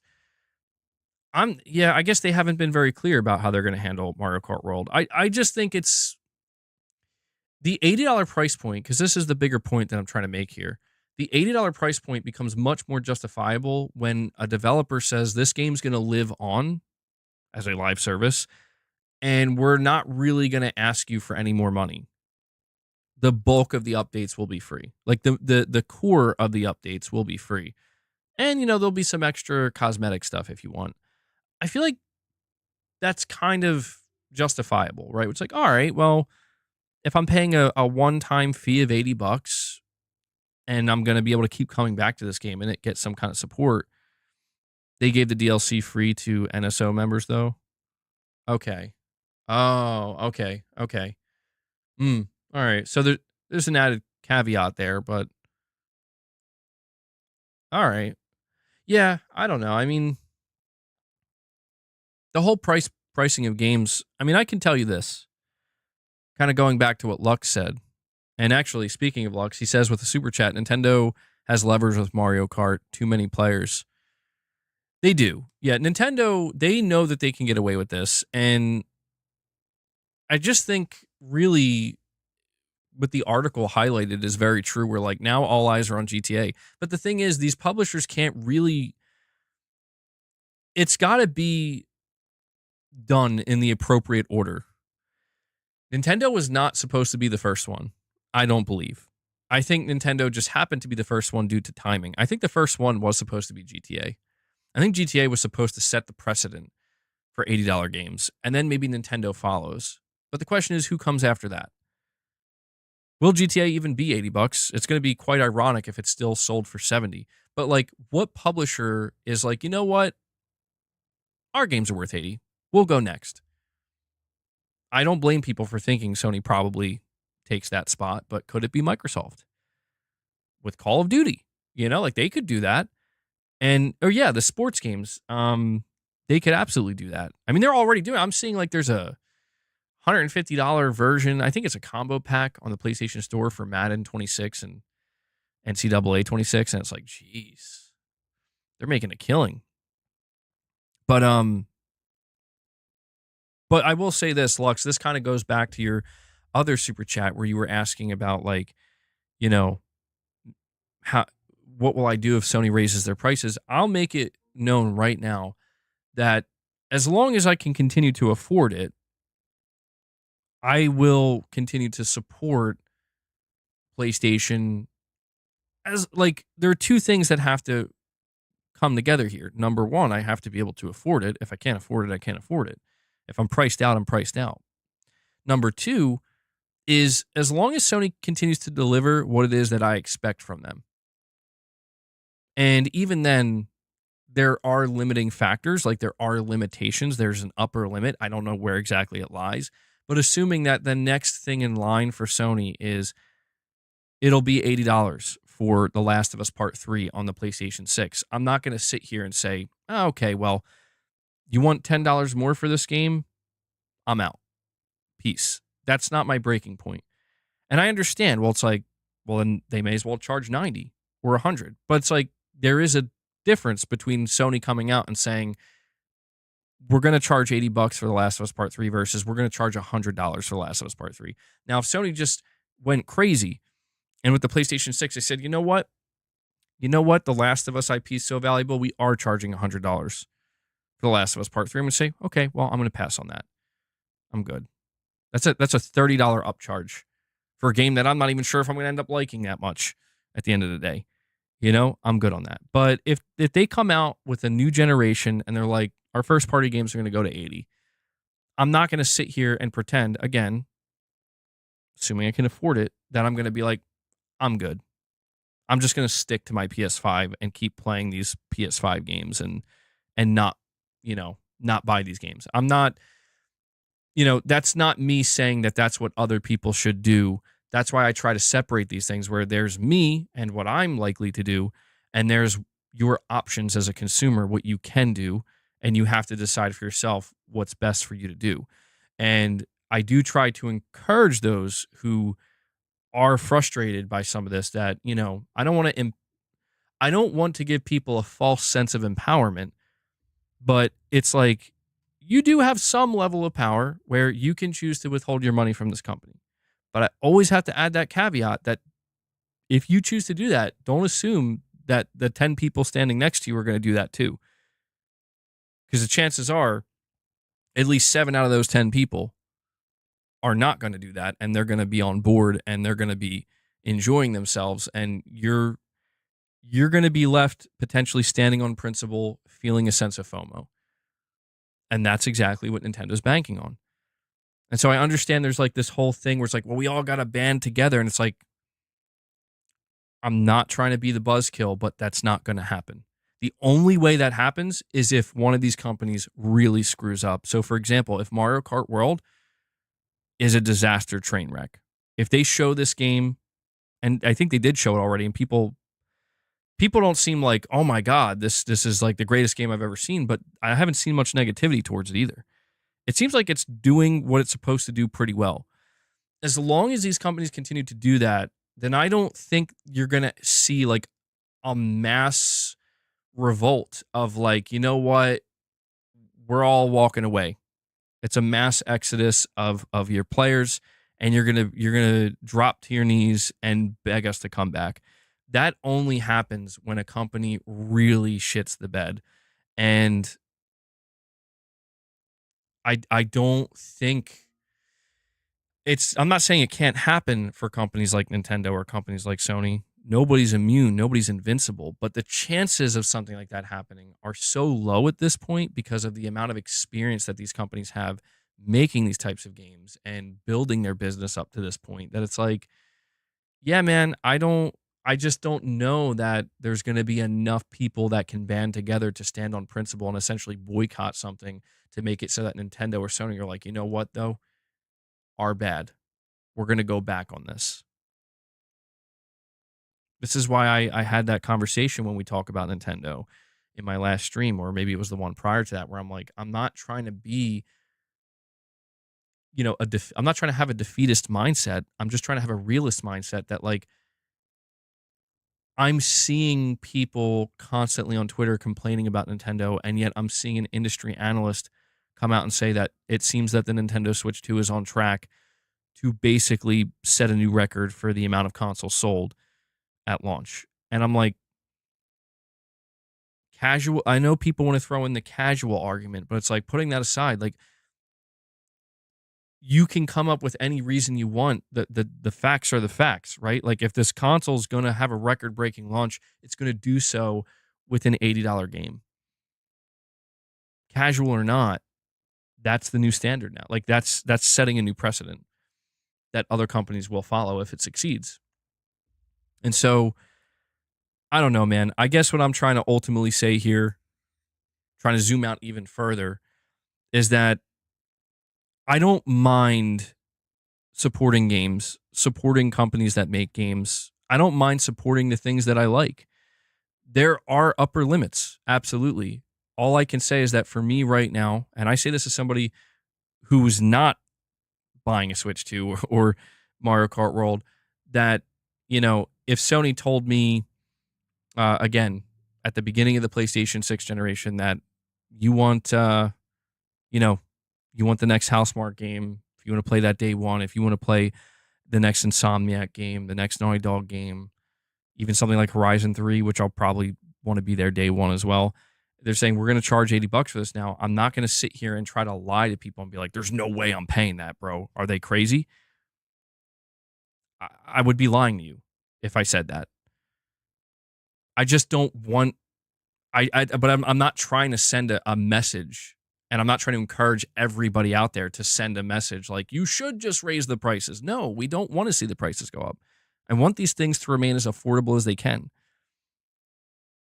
That's all. I know that's not necessarily what people want to hear. People want you to take a stance. Are you on one side or the other? Are you against it or are you for it? And I understand, but I'm just trying to be realistic in my assessment of that. I'm not happy about game prices going up, but I'm not going to lie to myself or you and say that I'm just going to skip all these games if the prices go up. That's not going to happen. I think you know that.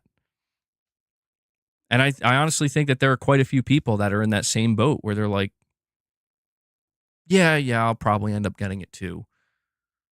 And then, again, it's funny. It's because that's why I see like all over Twitter, I see that meme. It's like, how dare Nintendo, Sony raise the prices of games. So anyway, about those Switch 2 pre-orders, they open yet? It's kind of funny. It's kind of funny. Talk is cheap at the end of the day. That's, I think, ironically enough, I think that's the conclusion. You're saying pirate games? I'm not encouraging that, but that is an option that people have, and some people do that.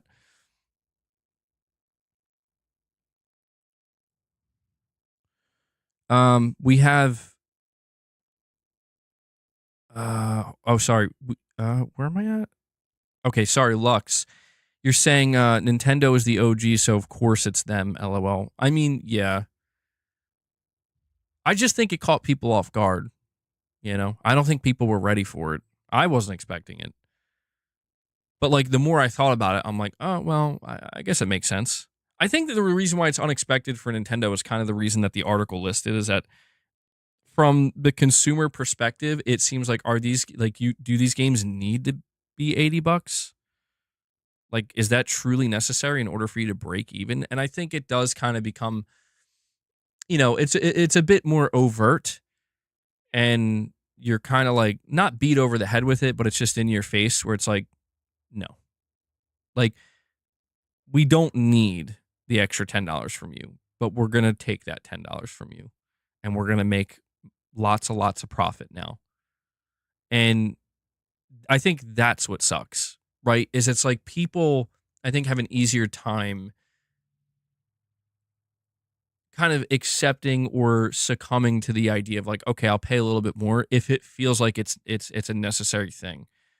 But in the case of Nintendo, I don't think people view it that way. And when I think about Sony doing it, I'm not sure that people would feel that way about Sony either.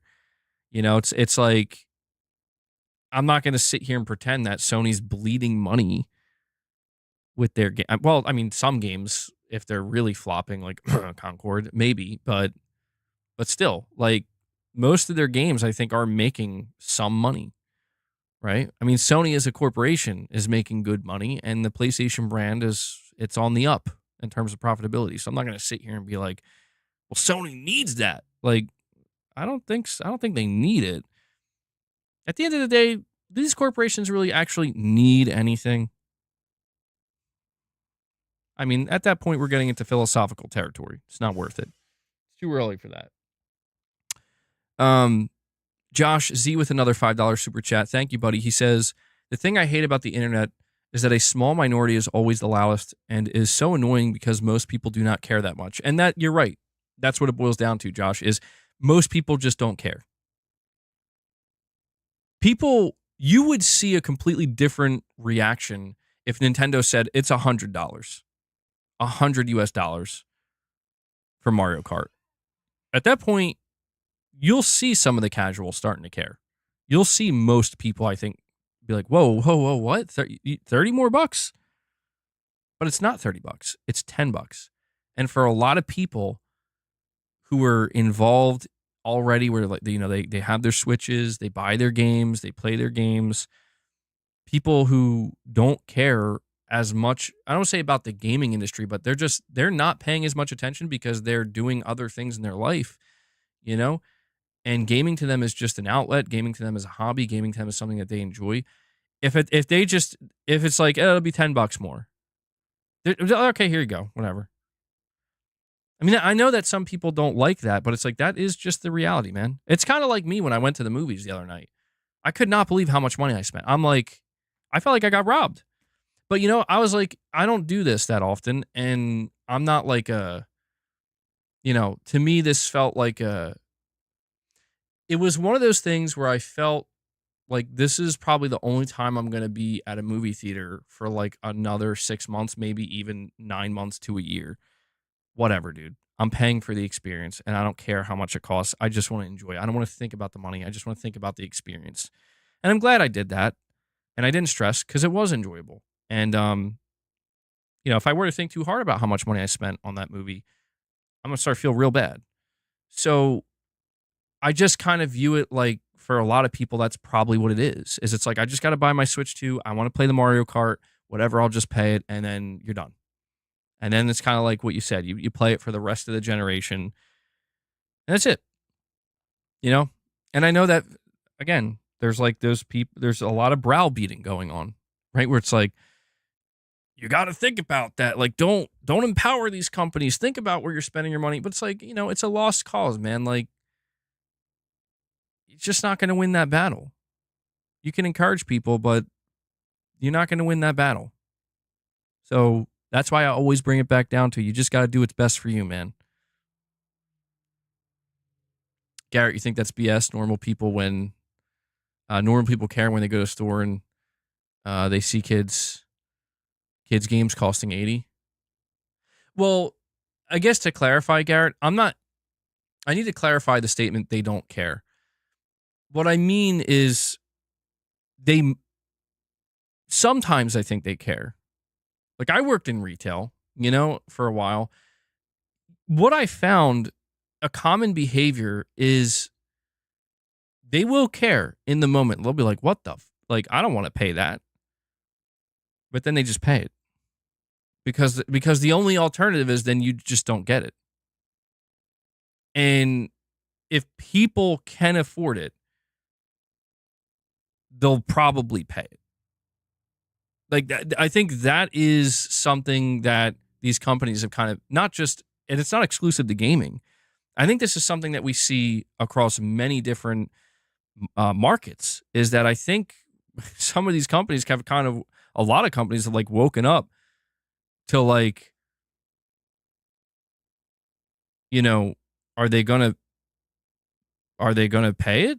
And it's like, well, yeah. And so, to be clear, I'm not trying to project a defeatist mentality, because there are instances where people, if enough people do band together and say no, then the customer and the consumer takes the power back. But the big thing I want to highlight here is that these companies, I think, have wise, they got wise, right? I think some companies kind of realize that maybe we're just targeting the wrong demographic, right? We're targeting the wrong demographic, where it's like, we need to target the demographic that's least likely to fight back. And, that's why we talk about mobile gaming and what that's done to the industry. We talk about live service games and the exploitation of certain live service games being specifically geared towards younger audiences. And I think we've witnessed that firsthand. And so I'll bring this all the way around. I think at the end of the day, if you were to see Ghost of Yotei go up to $80 and then you see Mario Kart World at $80, you're going to see overall more pushback to Ghost of Yotei. You're going to see more pushback to Ghost of Yotei because Ghost of Yotei inherently has less broad appeal and a smaller audience. And so the chances of, and probably a less casual audience, truthfully. And when you combine those things, what the hell is on my ceiling? You have a higher chance of encountering more pushback than something like Mario Kart, where even though they can market Mario Kart World and being like, hey, you got way more replayability, so on and so forth, the reality is millions upon millions upon millions of kids and adults, but kids too, and kids that are going to harass their parents and annoy the shit out of their parents until they get, that's, Nintendo knows they have that. You want to talk about leverage? That's the leverage that Nintendo has. And that Sony wants that too. Why do you think Astrobot exists, bro? Sony wants that too. Because I think Sony knows that if we try to, take our games like Ghost of Yotei and bump up the price suddenly, how much blowback are we going to get? Probably more than what you saw with Nintendo. Yeah. Because you got a more concentrated group of players that are also probably more mature, no offense to Nintendo players. I'm just, because how many young kids are playing Ghost of Yotei or going to be playing The Last of Us Part 3? So I'm not trying to project a defeatist mentality. I'm just trying to observe the different markets that are targeted by these games, because the games themselves are different. And so it's kind of, I guess, really what we're looking at here are comparisons that probably shouldn't exist. So this is a really long-winded way of saying that I think this article was kind of pointless. I think that's like, I don't think you can compare Ghost of Yotei to Mario Kart World. And I think in an attempt to compare that, it reveals all these deeper, layered, more nuanced reasons as to why Ghost of Yotei is currently $70 and is not going to go up to $80 right now. It's like Sony announces that tomorrow. And why Mario Kart World is $80. Because the biggest thing we also failed to mention, and this article failed to mention, is that Nintendo literally has another first-party game that's not $80. So all this is to say that prepare yourselves for Concord 2, reconcorded PlayStation 6 exclusive, $80 at launch. That's what's happening. All right, let me catch up with these super chats. We have a couple back-to-back supers from Lux. He says, the question is, will the Switch 2 sell a lot after the initial sold-out pre-order diehard fans? Will it top out at 20 to 30 million sales or get close to the Switch 1? Nintendo as a brand sells the most IP, currently the most hardware. Maybe they think they deserve Apple prices. Sony makes more having casual gamers. What if Nintendo put those prices out there? Take a hit now because they know others might be going higher. In the long run, they don't look too bad. $100 plus. I appreciate the level of speculation, Lux. Reminds me of myself.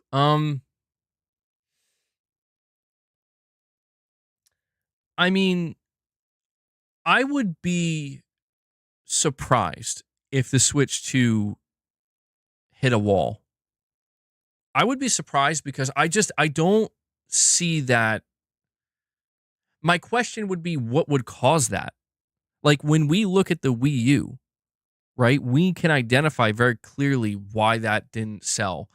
And it was because people literally didn't know what it was. Like most people thought it was like an extent, like an accessory for the Wii. When you look at what was before so when you look at the Wii took off because, well, motion control became like a major gimmick that suddenly everybody wanted to everybody wanted to play the Wii. Prior to the Wii, Nintendo was kind of struggling the home console sector. So when I look at the Switch 2 and I try to like imagine, okay, what would cause it to hit a wall? The only thing I could figure is that people are too satisfied with the Switch 1. That's all I could figure. It's not that people don't know what the Switch 2 is. It's clear it's the Switch 2. It's the next version of the Switch. It's the next generation of Nintendo console. There's going to be a new Mario Kart. You're going to have all the stuff that you expect. We got third-party games. All I can imagine is that people. It kind of reminds me of the problem that Sony. It seemed like they were going to have, but luckily they didn't. But it's looking like it could be the biggest problem for the PlayStation 6 is that people are just too satisfied with what they have. Like they don't feel any real true need. Now, you said here though that they sell the most IP. Like their IP strength is greater than any other IP out there. That's why I can't identify the wall. Because even when I try to think, okay, maybe people are too satisfied, but guess what? You're not getting the next Pokemon. You're not getting, the next mainline Mario. You're not getting the next Zelda. They're going to be exclusive to the Switch too. And because that IP has such strength, that is, I think, the tidal wave that just pushes everybody over to the Switch 2 over time. So the only thing that outside of what I just mentioned, that I could see hindering the long-term success of the Switch is the pricing. But since we just had that extensive conversation, if I had to take a guess, because that's all I can do, I can't predict the future, I don't think the pricing of the Switch 2 or games on the Switch 2 are going to mitigate its success that it's going to find. Because right now, yeah, you're seeing all the hardcore people going out and pre-ordering the Switch 2. I will say I have seen quite a few people saying they're not pre-ordering it yet. Even I'm not, right? Like I'm not jumping on day one. So maybe I'm seeing a little bit of anecdotal evidence that may hint that actually it's going to be a bit slower. It's going to be a bit of a harder sell than I realize. Maybe I'm seeing that anecdotal evidence, but it's still anecdotal at the end of the day. So I'm still kind of sticking with my gut here, and I think the Switch 2 is going to do just as well as the Switch 1. I think basically the Switch 2 is going to be what the PS5 is to the PS4, where it's like it's doing just as good. It's not slowing down. It's not accelerating well beyond it. It's just kind of, and I'll tell you this, if it turns out that it's going to do even better than the Switch One, and it's trending ahead of the Switch One, and it's making even more money than the Switch One, I mean, that's going to be a major devastating blow to the cause or the people who are trying to fight back against game prices going up, the people who are trying to fight back against, just prices in gaming going up in general, and these companies kind of, being more comfortable with doing that. If the the Switch 2 does even better than the Switch 1, and it's making even more money, I mean, it's over at that point. It's like completely over. Like, and again, I know I sound like such a defeatist, but it's just, that's a real possibility. That's looking more likely than the alternative, which is what you mentioned here, Lux. The alternative, like the Switch just kind of hitting a bit of a wall. I don't think that's going to happen. I would be very interested to know what if that does happen, like what happened, like what caused it, where did that wall come from? But it's an interesting thing to observe, though. I will say that it's a very interesting time in the games industry. A lot going on, and Nintendo right now is at the center of it. Sony being weird still, kind of. I don't know. Like, Sony's not being weird. They're just, I don't understand Sony. Like, I feel like I've been spending this entire generation trying to predict and understand Sony, and like literally they just keep me guessing every time.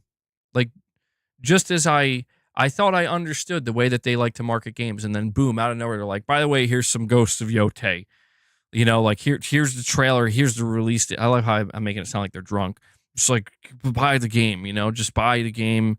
We'll see it when it comes out. I'm just like, oh, okay. Hey, that's cool, but then I thought I understood how this worked. Turns out I didn't. I still don't. They drop Saros gameplay tomorrow. I mean, I wouldn't be opposed to it, but I would genuinely be like, what? What is going on? Did they fire their entire PR marketing department and they just got somebody sitting there like, whatever. Just put this out there. Feed the beast and your questions will be answered. He's sleeping with Leia on the other side of the room. Do a poll who's buying the Switch, then do a poll 12 months, and then check who has one. Moses, I'm sorry to keep you waiting. Member for 17 months, thank you for that, buddy, says, have you seen the Battlefield Lab gameplay? I can't wait to play a good old-fashioned military shooter. I hate the new Gen Z colorful My Little Pony stuff. I have seen it. Yeah, so I saw a bunch of new footage coming out from the Battlefield Lab, and man, it's looking great. I'm going to be honest. It's looking really, really great. It really does feel like the message was received that Battlefield fans, if you're not going to do Bad Company 3, then you got to go back to Battlefield 3 and 4. Okay, Battlefield 3 and 4 were amazing games, and I think that they've solidified themselves as like the de facto Battlefield titles. For some people, it's still Bad Company 2, like me, but just do that again. But, with updated modern graphics and physics and destructibility, and get back to the core of what Battlefield's supposed to be. And every clip that I've seen, now granted, every clip I've seen seems to, for some reason, be really low quality. Like, I have yet to see a high resolution, high frame rate clip. I don't know if that's done intentionally. But what I've seen, I think, the most hope for Battlefield that I've had in a long time. And I'm rooting for this game because, yeah, I still do play Call of Duty, but dude, I'm depressed. I get depressed when I go in to play it. I usually play zombies. I'm still playing that with Mrs. MBG at night sometimes. But it's like I boot it up and they show you like a page for the store. And I literally, the other day when I logged in, it was an operator covered in bacon. The entire suit, they were wearing like a ghillie suit, but it's just bacon. And I'm just like,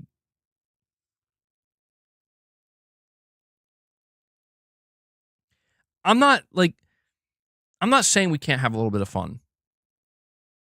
I want to make that clear. I'm not even the person that's like, no, you can't get a little bit creative and fun with it. No, you should.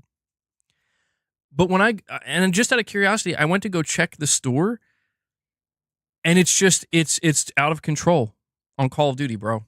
It's totally out of control, where it's like they have this operator skin where it looks almost like Captain Price, like his attire and his battle dress uniform, and it's just the head of a pug. The animal, the dog. It's just a pug. And I'm just looking at this, and I'm like,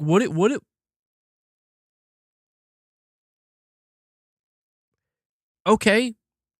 And then you look what's below that, and it's just more and more and more nonsense.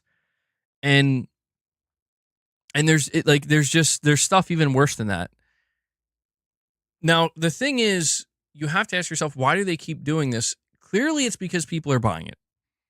That's the important thing, is that people are buying it. If they weren't, they wouldn't continue to do these silly outfits and cosmetics. But it's just wild to see, like, man, they've really gotten crazy with it. Like, I'm not even hating on it. It's shocking, where it's like, bro, what happened? What happened? Some of it is, I can laugh, I'm laughing at it a little bit, and I'm like, that's cool. But I don't know. They've really just kind of said, screw it. And they've just decided to flood their store. So the whole reason I'm mentioning this is because I think there are people kind of ready for something like a Battlefield 6, where it's like something that is more grounded, something that's going in the opposite direction of Call of Duty, where we used to think that Call of Duty and Battlefield were kind of competitors, and I guess they were to a certain extent. But I feel like we're now at this point where it's like, actually, Call of Duty's evolved and changed and shifted so much over the years, and Battlefield, basically reached their lowest point in the last couple of years, that if Battlefield can just kind of get back to what it used to be, that will feel fresh. That will feel different. That will feel like, Call of Duty's doing its own thing, and now Battlefield's back and doing its own thing. And they are competing in the sense that they're both first-person shooters, but they are different enough at this point. Because I say this as somebody who still does play Call of Duty. I play super casually, just to, do some zombies, to play with my wife. And, that's fine. But when I see something like Battlefield, I'm like, dude, I really want to, it's giving me, like, not milsim vibes, but it's definitely not Call of Duty. Like, when I look at the Battlefield gameplay that's been leaking out, I'm like, that's not Call of Duty. And, man, I'm excited because of that. Like, it's Battlefield, man. It's Battlefield like I haven't seen it since the BF3 and BF4 days, and I'm here for it, man. So when that game drops, I'll be there. I'm looking forward to it. Maybe we'll have to do some private matches, members matches, get like 100. Well, they go up to 64 players. Get 64 people in there, do some large-scale battles.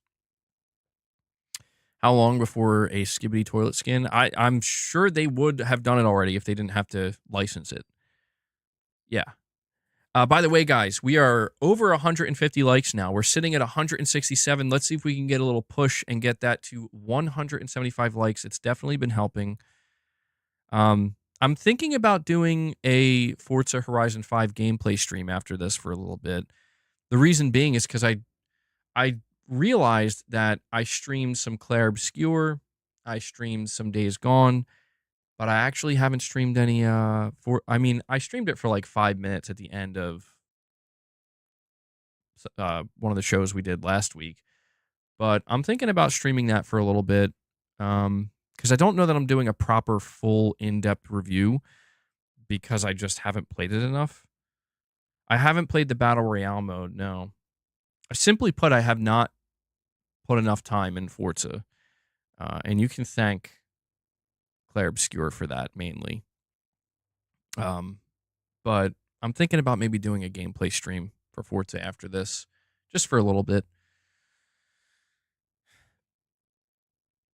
No, see, that's the thing. I've just been doing the main stuff that you can do in Forza for the time that I've played. I've been just doing regular races, kind of unlocking stuff on the map. I do see the DLC, like the Hot Wheels DLC marked on the map, but I haven't gotten to it yet. Forza 6 is rumored for this year. That would make sense. It would explain why they decided to drop Forza 5 this year.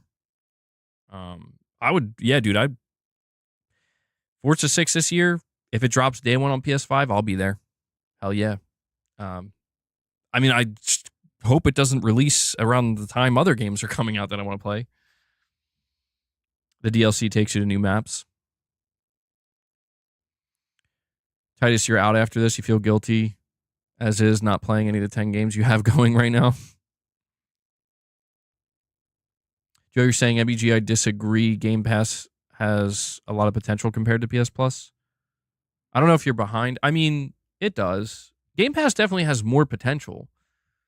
But I went on record, not to, we're going back all the way to the first topic. I do have one other topic I have to cover with you guys, which is some new information regarding Ghost of Yotei before we wrap up and go do that gameplay stream. But I went on record saying that I'm sorry, hold on, Lux. I wanted to make sure to read this before I go any further, just because I almost missed your super chat. You're saying all that Call of Duty stuff is for Gen Z. We're too old now. Yeah, I guess that's true, right? Like I'm feeling like an old man looking at this stuff in the freaking store. Bacon operator. I went on record saying, in regards to Game Pass, that if Call of Duty can't move the needle in a significant or meaningful way, then nothing will.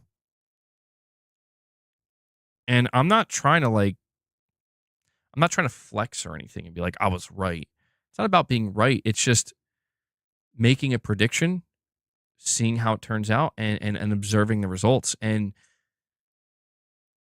this was a prediction that well, to be fair, I didn't say it wasn't going to move the needle, but it happened. Call of Duty dropped on Game Pass day one. It boosted it by 14%, and then that's it. And that was only for one quarter. I think, 2% overall growth or something like that. And to me, that feels like, well, that didn't move the needle. And so it's like, if Call of Duty can't do it, what then?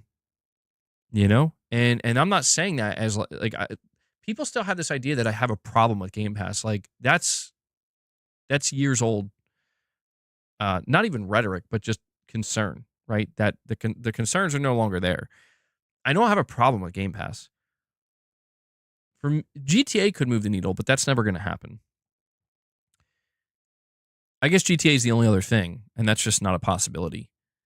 I'm just simply saying that regardless of how much potential you see, and I understand, like, logically speaking, I get, truth is, Microsoft is probably confused. Honestly, like, Microsoft's probably, like, they're probably sitting there being like, I don't get it. For $20, like, we're putting so many games. We put freaking if you had asked me, if I was working at Microsoft, like, if we buy Call of Duty and put that in Game Pass, that's going to do it, right? I'd be like, yeah, it has to. How could it not? They're probably confused themselves. Like, why isn't this working? And I don't have the only answer I have, and it's a conclusion that Microsoft themselves came to, which is, I guess people just want to buy their games. Like, more people want to buy their games than not. And that's why they're selling games now. It's just, I understand the logic behind, because it does make logical sense that Game Pass has the most potential. So therefore that potential should translate to, different results and success. And it's like, well, yeah, but it's not. Like, it's just translating to stagnation. So when you talk about potential, I mean, what are we talking about? Are we talking about maybe Modern Warfare 4 when that drops? Maybe that'll move the needle. Maybe that'll have a different response on Game Pass than Black Ops 6 did. Forza 5 released on Game Pass now, if we get Forza 6, is that going to do it? I don't know. I mean, it seems to me that if Game Pass is going to continue to grow, it's going to be a slow grow. And believe me when I tell you that that's not going to be, that's why they're like, well, we need game sales too. We can't just, like, Microsoft can't just sit there and wait. They can afford it technically, but they're living on a quarterly basis, quarterly earnings. They're always on the razor's edge because of that. Lux, you're saying, who thought Call of Duty would? The players are on PlayStation. They would have to make them exclusive. Well, I mean, I will say, Lux, I do recall seeing quite a few people, not everybody, certainly not everybody. Because yes, we know that a lot of the player base on Call of Duty is on PlayStation, a very large chunk. But there were quite a few people who were, convinced that, well, this is going to be what does it, dude. I mean, shit. And I get it. Like, again, it's not crazy. Like, Microsoft is not wrong. Phil Spencer was not wrong to think that if we drop the next mainline Call of Duty day one in the Game Pass, that's got to do something big, right? He's not wrong for thinking that. It's just, that's not what happened. So, yeah, it's interesting to see the results of all this. Titus, you're saying, and where does that bring you? Right back to me. Thanos. That's a good quote. Good Thanos quote. Lux with the Thanos energy. Garrett, you're saying living a quarter mile at a time. So I just think that Microsoft, again, I know we're circling back to the original conversation, and then I'm going to talk about Ghost of Yotei, and then we'll go do some Forza Horizon 5 gameplay. Microsoft, I think that they're in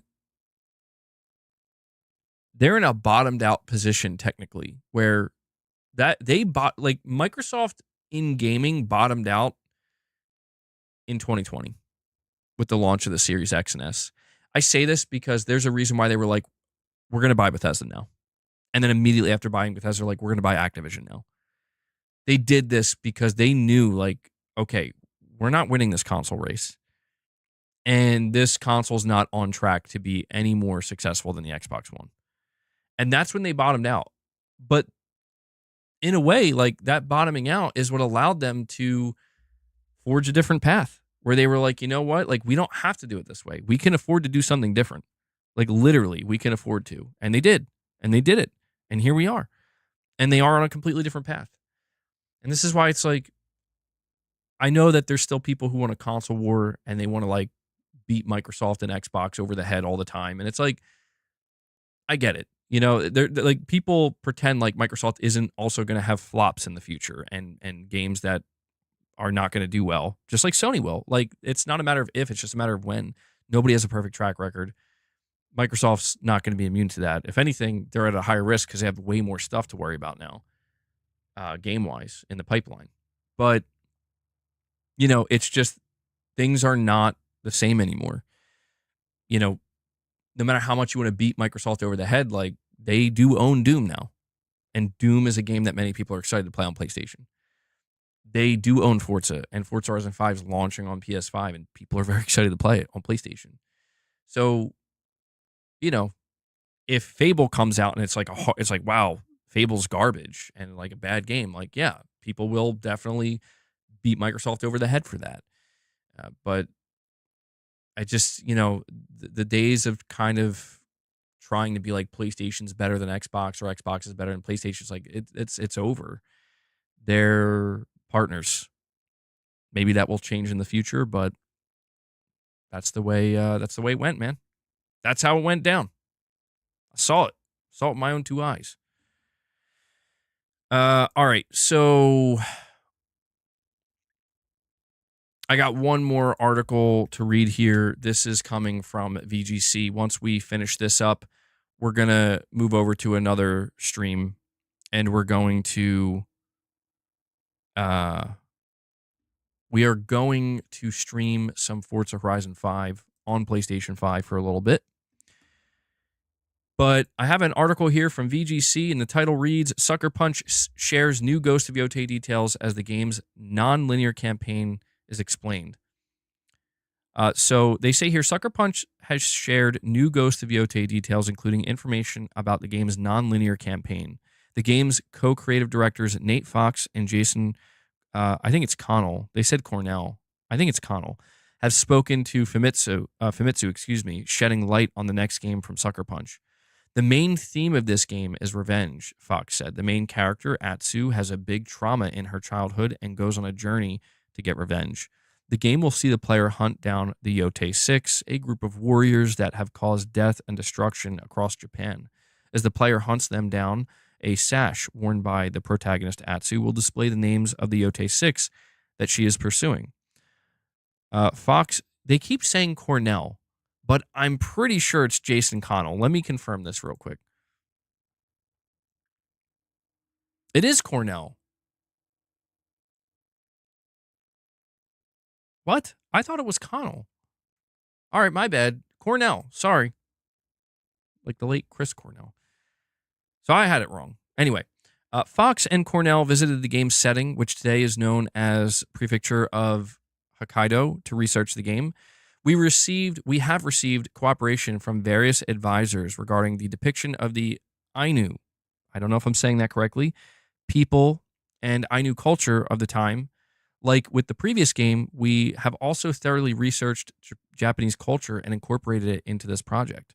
Cornell concurred, saying, I also went to Hokkaido to research Ainu culture and had people knowledgeable about Ainu culture introduce me to the museums and folk crafts, which I incorporated into the worldview of this work.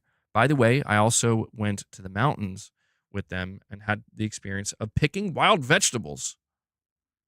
Well, there we go. Now we know this game's going to be a straight banger. Bro went out there to Japan on top of a mountain and picked some wild vegetables. That's how you know greatness is coming. They know what they're doing. Players will be able to approach the Yotei 6 in any order, and the game will also introduce new close combat weaponry. Both Japanese cinema and Western dramas have inspired the game. In terms of an open-world adventure, Ghost of Yotei has the greatest freedom and biggest map of any open-world game we've ever made, Fox told Famitsu. Ghost of Yotei will be released on PS5 on October 2nd. So this is a really, really, really ultra-condensed version of this interview. The interview is much longer, but the big thing here is, this game is going to be seemingly much more open than even Ghost of Tsushima was. Dragonite, you're saying get a review code for Wu Chang or Where the Winds Meet? I'll see what I can do. I can't promise anything, but we'll see. They boiled those free-range vegetables. It's diabolical. Yeah, I agree. The non-linear aspect of this, now Ghost of Tsushima was an open world, but it sounds like what they're trying to do here with Ghost of Yotei is, in Ghost of Tsushima, the linearity came in the progression of the story and the progression of the main events for the main story. With Ghost of Yotei, it sounds like you're going to actually be able to kind of switch that up and do things kind of in a different order, out of order, whichever order you want. How far this extends, I don't know. Like, can you go after the main guy immediately? It sounds like there could be some problems with that. It sounds like that could cause some issues with the story and the way in which the story is told.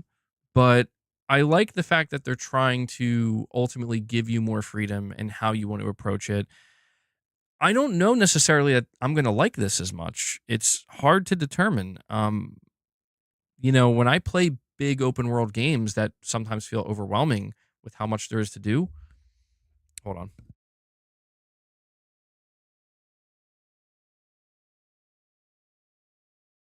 When I play big open world games like that and I feel overwhelmed, really I kind of breathe a sigh of relief. Well, at least if I want to play the main story and the main missions, there's linearity there.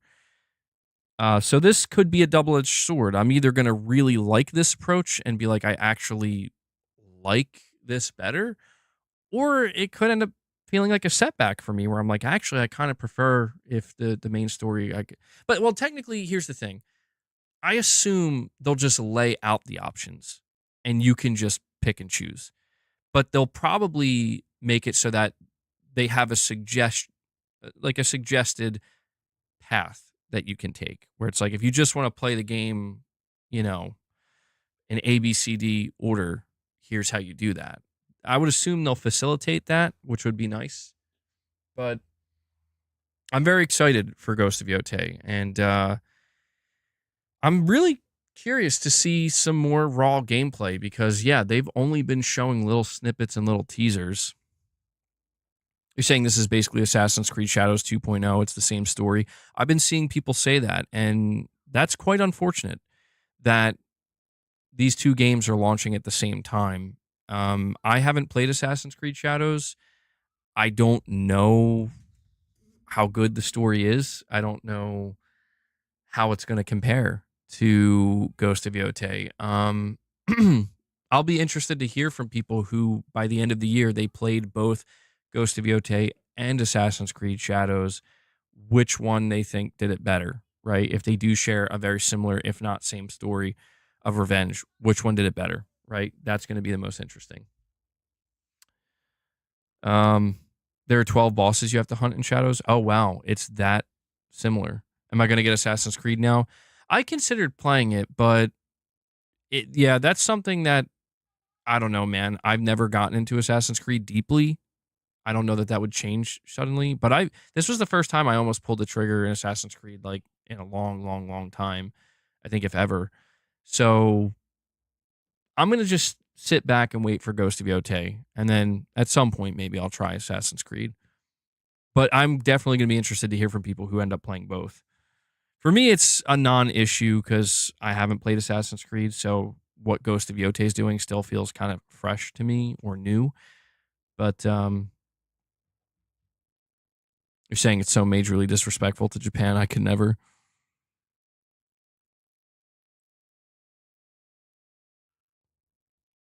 You're saying, wow, the most insane thing just happened to me in Oblivion. I'm trying to steal from the castle armory. The guy in here, there's part of the Thieves Guild that I'm in, so I can't steal from him. I understand what you just said, but I can't really properly imagine what you just said. Garrett, you're saying actually 70 hours in Assassin's Creed Shadows. It is a really good game, but does sound very similar to Yotei. Very interesting. Wow. Do you think these games are going to almost end up being exactly the same, like telling the same exact story? There has to be some major differences at some point, even in just the execution, right? Because, yeah, somebody said you're hunting down 12 people in Shadows, and I'm like, oh, wow, so you're actually even hunting down the people, like, one by one, like you are in Ghost of Yotei. That's very interesting. Like, what are the chances, man? What are the chances? MBG, I found it hard to stay fully engaged in Assassin's Creed Shadows after 50 hours. I did hear that from some people. Some people were saying that there's so much repetition that they started to fall off and it started to get kind of boring.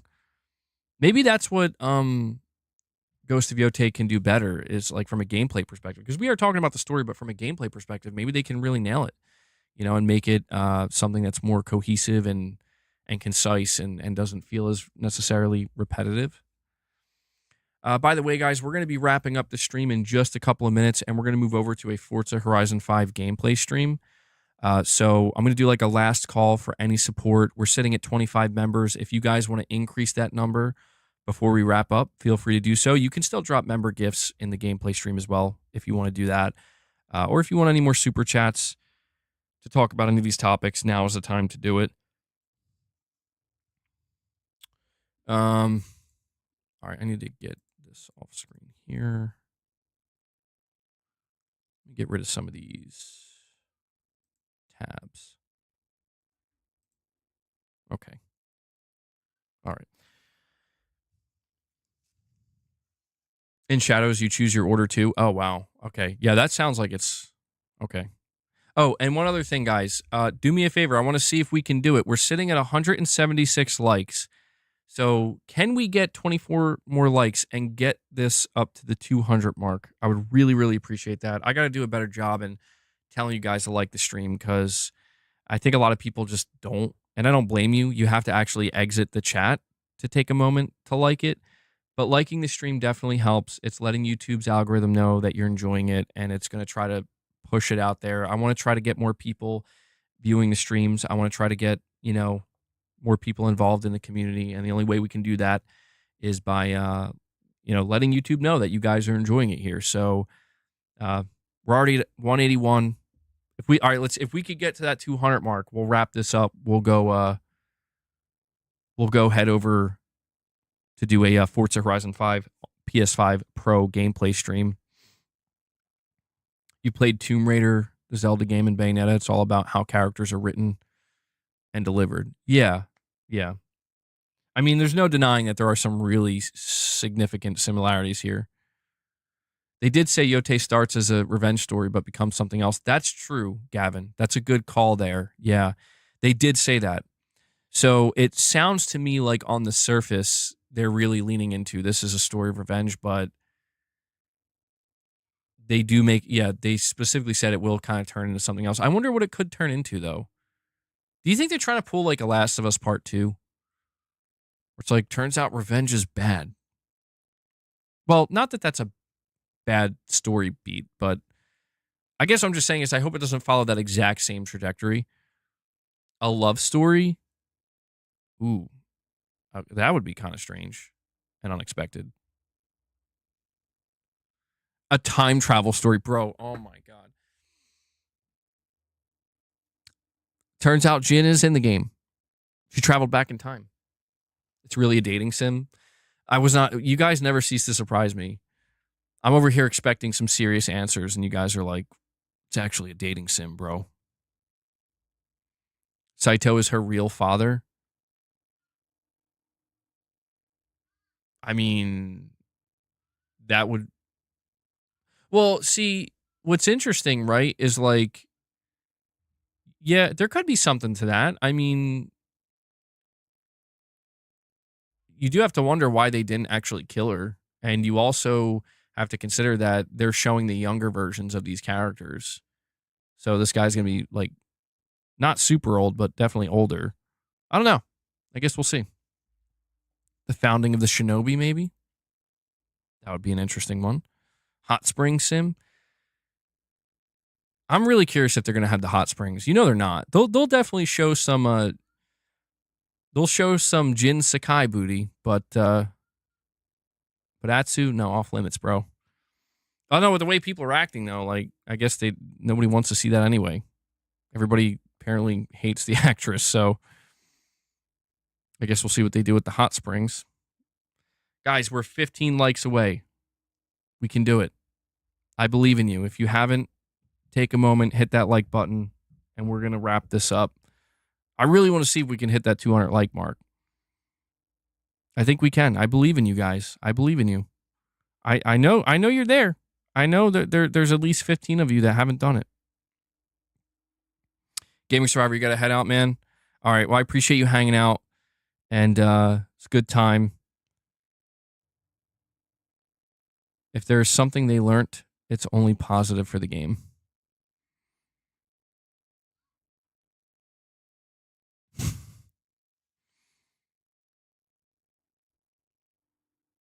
The hot springs were confirmed. Were they? Were they?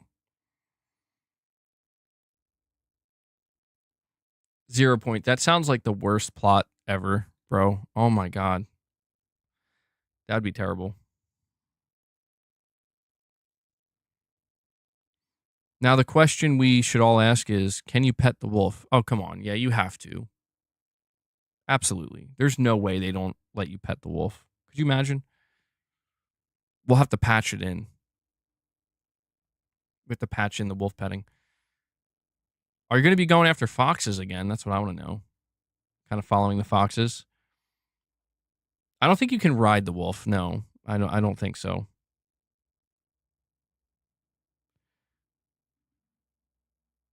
Dragonite, you're saying read me? Neo is her sister.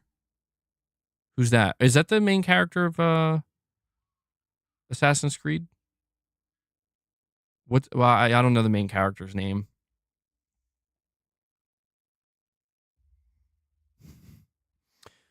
Now, Michael. My streams are going to be PG from now on.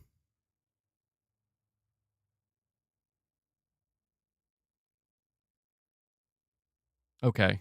Oh, so that is the main character in Shadows. Oh, yeah, they're going to... surprise! It's her sister. They're actually related in 2 different games. Tin Blood, you're saying you finished Assassin's Creed Shadows campaign. It wasn't that great. Yo, I saw somebody just remove a like on the stream. Ain't no way, bro. 11 more. 11 more. That's okay. I'm not going to sit here and just keep everybody waiting to hit the likes, but we are going to wrap it up here, and I'm going to pull up a second stream so we can play some Forza Horizon 5. So before we head out, I want to extend a thank you to everybody who hung out with me today during the stream. I did put a news video out there earlier.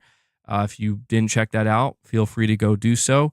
But I hope you stick around for a gameplay stream coming up. I want to thank everybody who dropped any membership gifts. We did hit our goal of 25, so thank you so much for that. We do have member content coming back in May.